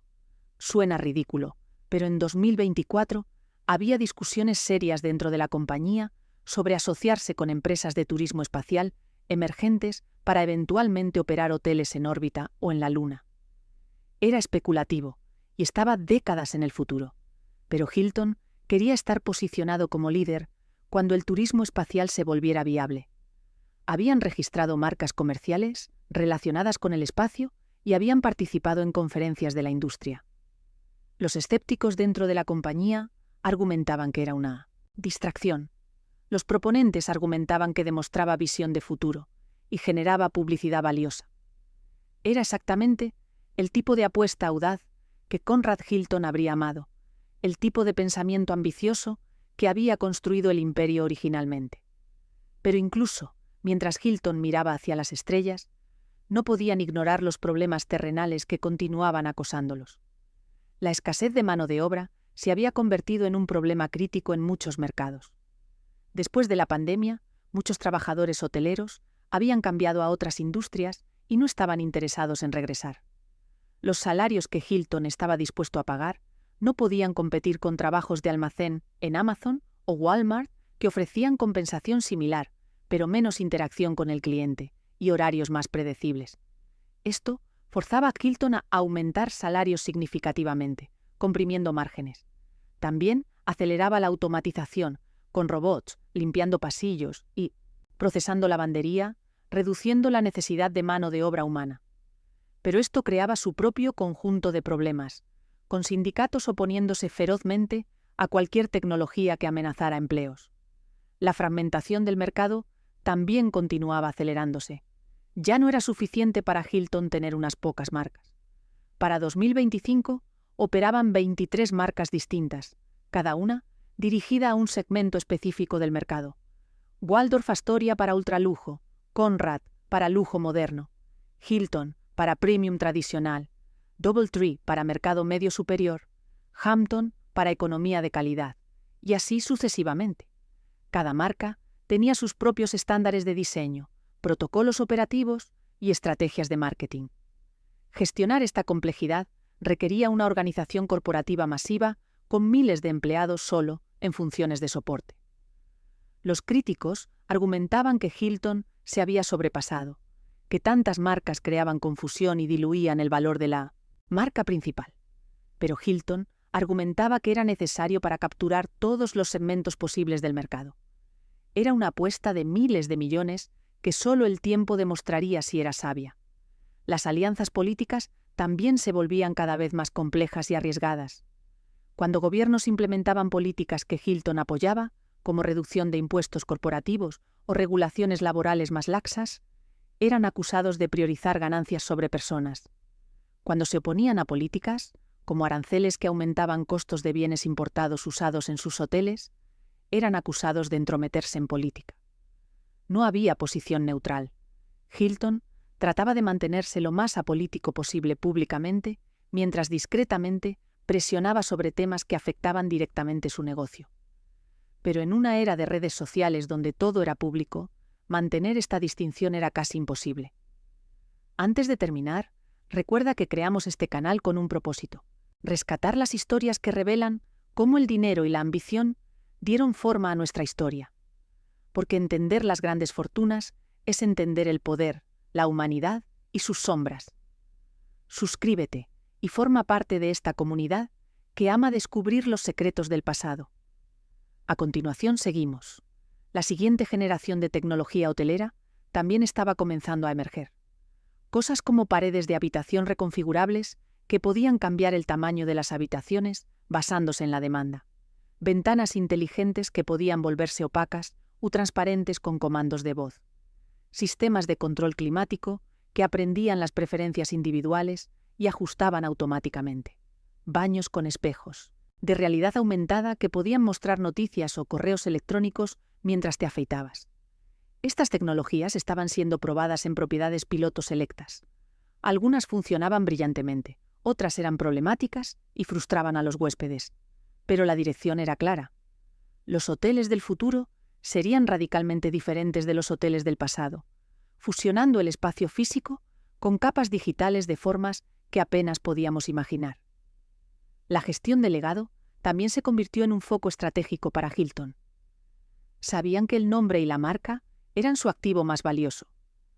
Proteger y mejorar ese legado requería no solo operaciones actuales exitosas, sino también contar la historia de Hilton de maneras que resonaran con nuevas generaciones. Produjeron documentales, libros y exposiciones museísticas sobre la historia de Hilton. Preservaron archivos históricos meticulosamente. Celebraban aniversarios de propiedades icónicas con grandes eventos mediáticos. Todo esto era parte de una estrategia deliberada para asegurar que el nombre Hilton se asociara no solo con hoteles, sino con una narrativa más grande sobre innovación, ambición americana y hospitalidad global. Era marketing, sí, pero también era algo más profundo, un intento de asegurar la inmortalidad institucional. Las relaciones intergeneracionales dentro de la familia Hilton continuaban siendo complicadas y ocasionalmente explosivas. No todos los descendientes de Conrad estaban felices con cómo Barron había distribuido la fortuna familiar. Hubo susurros de posibles desafíos legales al testamento de Barron, aunque hasta ahora nada se había materializado. La familia rara vez se reunía completa, con diferentes facciones manteniendo distancia de otras. Era un recordatorio de que incluso las familias más ricas y exitosas no eran inmunes a los conflictos humanos básicos sobre dinero, reconocimiento y amor. La fortuna que Conrad había construido había asegurado que sus descendientes nunca tendrían que preocuparse por necesidades materiales básicas. Pero no había comprado armonía familiar o felicidad personal. Si algo, la riqueza había amplificado conflictos y creado nuevas formas de resentimiento. Hilton también enfrentaba el desafío de mantenerse relevante culturalmente, en un mundo que cambiaba más rápido que nunca. Las marcas que habían sido íconos culturales en los años 80 o 90 eran ahora vistas como anticuadas por consumidores más jóvenes. Hilton no quería convertirse en un dinosaurio, asociado con las generaciones de sus padres o abuelos, en lugar de verse como fresco y relevante. Así que invirtieron pesadamente en marketing dirigido a millennials y generación Z. Contrataron influencers para promover propiedades. Crearon experiencias específicamente diseñadas para ser compartidas en redes sociales. Patrocinaron festivales de música y eventos culturales populares entre jóvenes. Fue parcialmente exitoso, pero había una autenticidad difícil de alcanzar cuando eres una corporación de 100 años, tratando de parecer cool. Algunos de sus esfuerzos de marketing, dirigidos a jóvenes, se sentían forzados y generaban burlas en línea, pero continuaban intentando porque la alternativa, rendirse en los consumidores jóvenes, era inaceptable. La filantropía corporativa también evolucionaba. Tradicionalmente, la Fundación Conrad N. Hilton había operado independientemente del negocio hotelero, pero Hilton Hotels estaba ahora incorporando filantropía directamente en su modelo de negocio. Programas donde una porción de cada reservación se donaba a caridades locales, asociaciones con organizaciones sin fines de lucro para proporcionar entrenamiento laboral a poblaciones desatendidas, voluntariado corporativo donde empleados de Hilton recibían tiempo pagado para trabajar en proyectos comunitarios. Estos programas generaban buena voluntad y mejoraban la moral de los empleados, pero los cínicos argumentaban que era simplemente capitalismo de relaciones públicas, diseñado para mejorar la imagen de marca mientras hacía un impacto social mínimo real. Hilton argumentaba que incluso si las motivaciones eran mixtas, el impacto positivo era real y valioso. Era otra de esas áreas donde personas razonables podían estar en desacuerdo sobre las intenciones versus los resultados. El impacto de la inteligencia artificial generativa también estaba comenzando a sentirse. Hilton experimentaba con usar IA para crear contenido de marketing personalizado, generar descripciones de propiedades e incluso diseñar layouts de habitaciones. Esto podía ahorrar millones en costos creativos y de diseño. Pero también planteaba preguntas sobre autenticidad y reemplazar trabajadores humanos creativos. Cuando salió a la luz que algunas imágenes promocionales de Hilton habían sido generadas por IA en lugar de fotografías reales, hubo una pequeña controversia sobre engañar a los consumidores. Hilton argumentaba que las imágenes representaban fielmente cómo se veían las propiedades reales. Los críticos argumentaban que cruzaba una línea ética. Era territorio inexplorado sin reglas claras.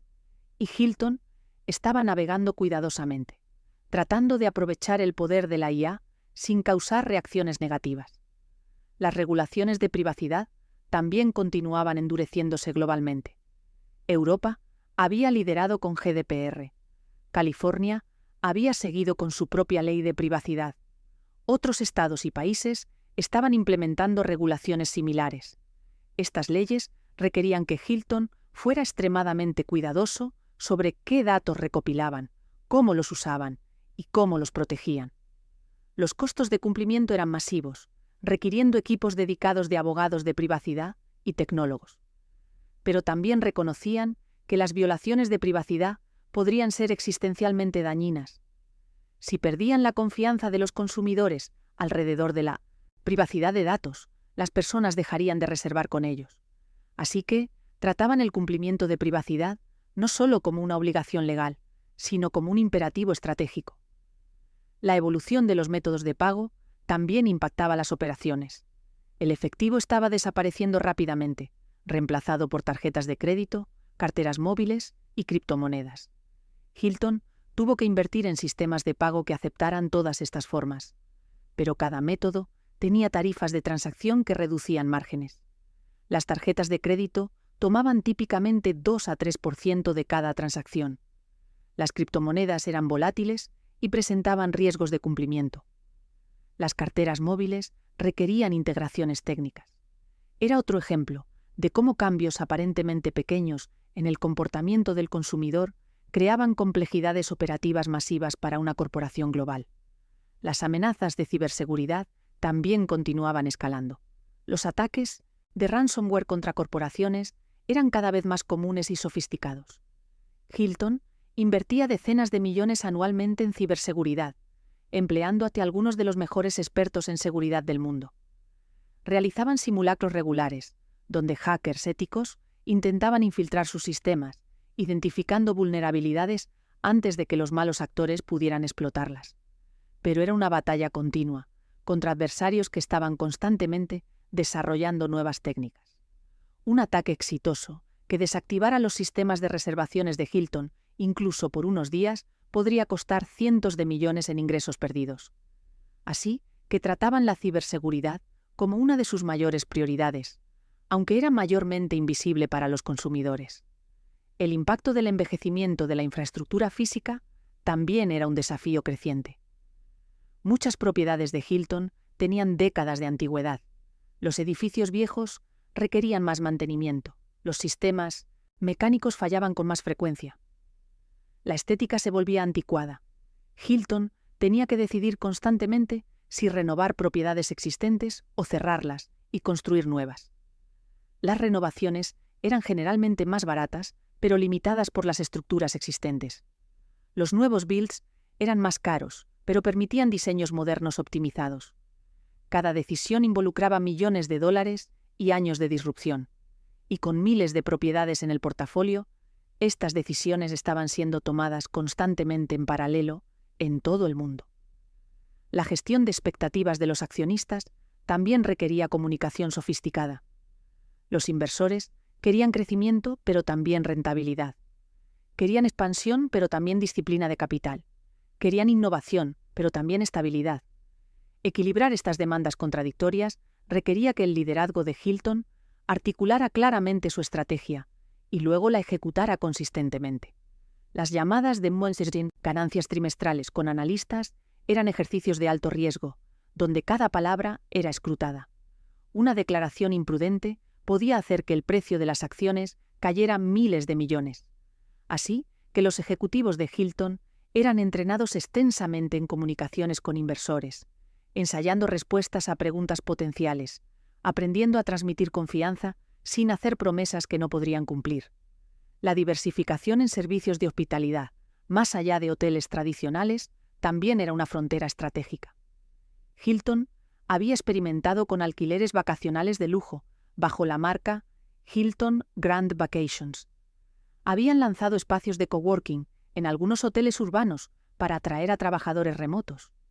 Habían considerado entrar en el negocio de cuidado de ancianos de lujo, reconociendo que las personas mayores ricas podrían pagar por instalaciones que se sentían más como hoteles de resort que como hogares de ancianos. Cada una de estas adyacencias tenía lógica estratégica, pero también riesgos. diluían el enfoque y la experiencia. Requerían desarrollar nuevas capacidades y podrían fallar, desperdiciando recursos que podrían haberse invertido en el negocio central. Era el eterno dilema de las corporaciones exitosas. ¿Cómo creces cuando ya dominas tu mercado principal? Las fusiones y consolidación entre competidores también remodelaban continuamente el panorama competitivo. Cada pocos años, dos grandes cadenas hoteleras se fusionaban, creando un gigante aún más grande. Esto elevaba la presión sobre todos los demás jugadores, incluido Hilton, para mantenerse al día en escala. Pero la consolidación excesiva también atraía el escrutinio antimonopolio de los reguladores.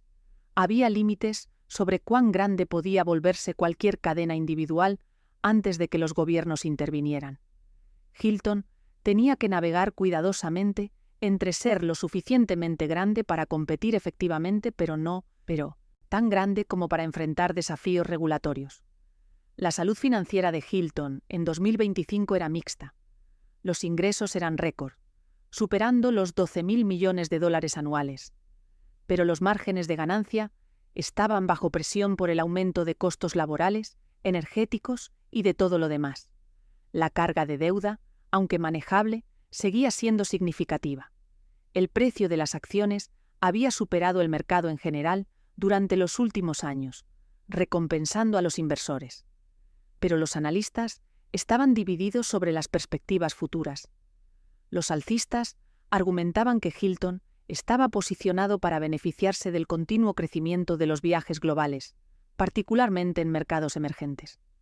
Los bajistas argumentaban que la compañía enfrentaba vientos en contra estructurales de Airbnb, cambios en los viajes de negocios y competencia intensificada. Ambos lados tenían puntos válidos. El futuro, como siempre, era incierto. Lo que era cierto era que el imperio que Conrad Hilton había comenzado con $5.000 y una determinación inflexible había crecido más allá de todo lo que él podría haber imaginado. Más de 7.000 propiedades en 123 países, más de 400.000 empleados, cientos de millones de huéspedes anualmente, miles de millones de dólares en valor de marca. Era un logro monumental que había sobrevivido casi un siglo de cambio, crisis y competencia. Pero también era una organización humana, con todas las flaquezas, contradicciones y dilemas morales que eso implicaba. No era ni puramente heroica ni puramente vil. Era simplemente humana a gran escala, con todas las complejidades que eso conllevaba. Y quizás eso es lo que hace que la historia del Imperio Hilton sea tan fascinante y relevante. No es una fábula simple sobre el triunfo del bien o el castigo del mal. Es una historia complicada y desordenada sobre ambición, adaptabilidad, sacrificio, innovación, codicia, resiliencia, fracaso y éxito. Es una historia sobre cómo una sola persona con un sueño puede cambiar una industria, pero también sobre cómo mantener ese legado requiere miles de personas tomando millones de decisiones, algunas brillantes y otras desastrosas. Es una historia sobre el capitalismo en su forma más pura, con todas sus maravillas y sus horrores. Y sobre todo, es una historia que continúa desarrollándose, porque mientras haya personas que viajen, que sueñen, que busquen algo más allá de sus propias puertas, habrá necesidad de hospitalidad, y el Imperio Hilton seguirá evolucionando para satisfacer esa necesidad, tal como lo ha hecho durante más de un siglo. El legado de Conrad no era solo un conjunto de edificios o una marca reconocida. Era la prueba viviente de que con suficiente ambición, adaptabilidad y disposición para hacer los sacrificios necesarios, es posible construir algo que trascienda cualquier vida individual y toque millones de otras. Si ese legado valió todos sus costos, cada persona debe decidirlo por sí misma. Pero que el legado existe, que perdura, que continúa moldeando cómo viajamos y experimentamos el mundo, eso es innegable. Y esa, al final, es la historia del Imperio Hilton. No perfecta, pero permanente.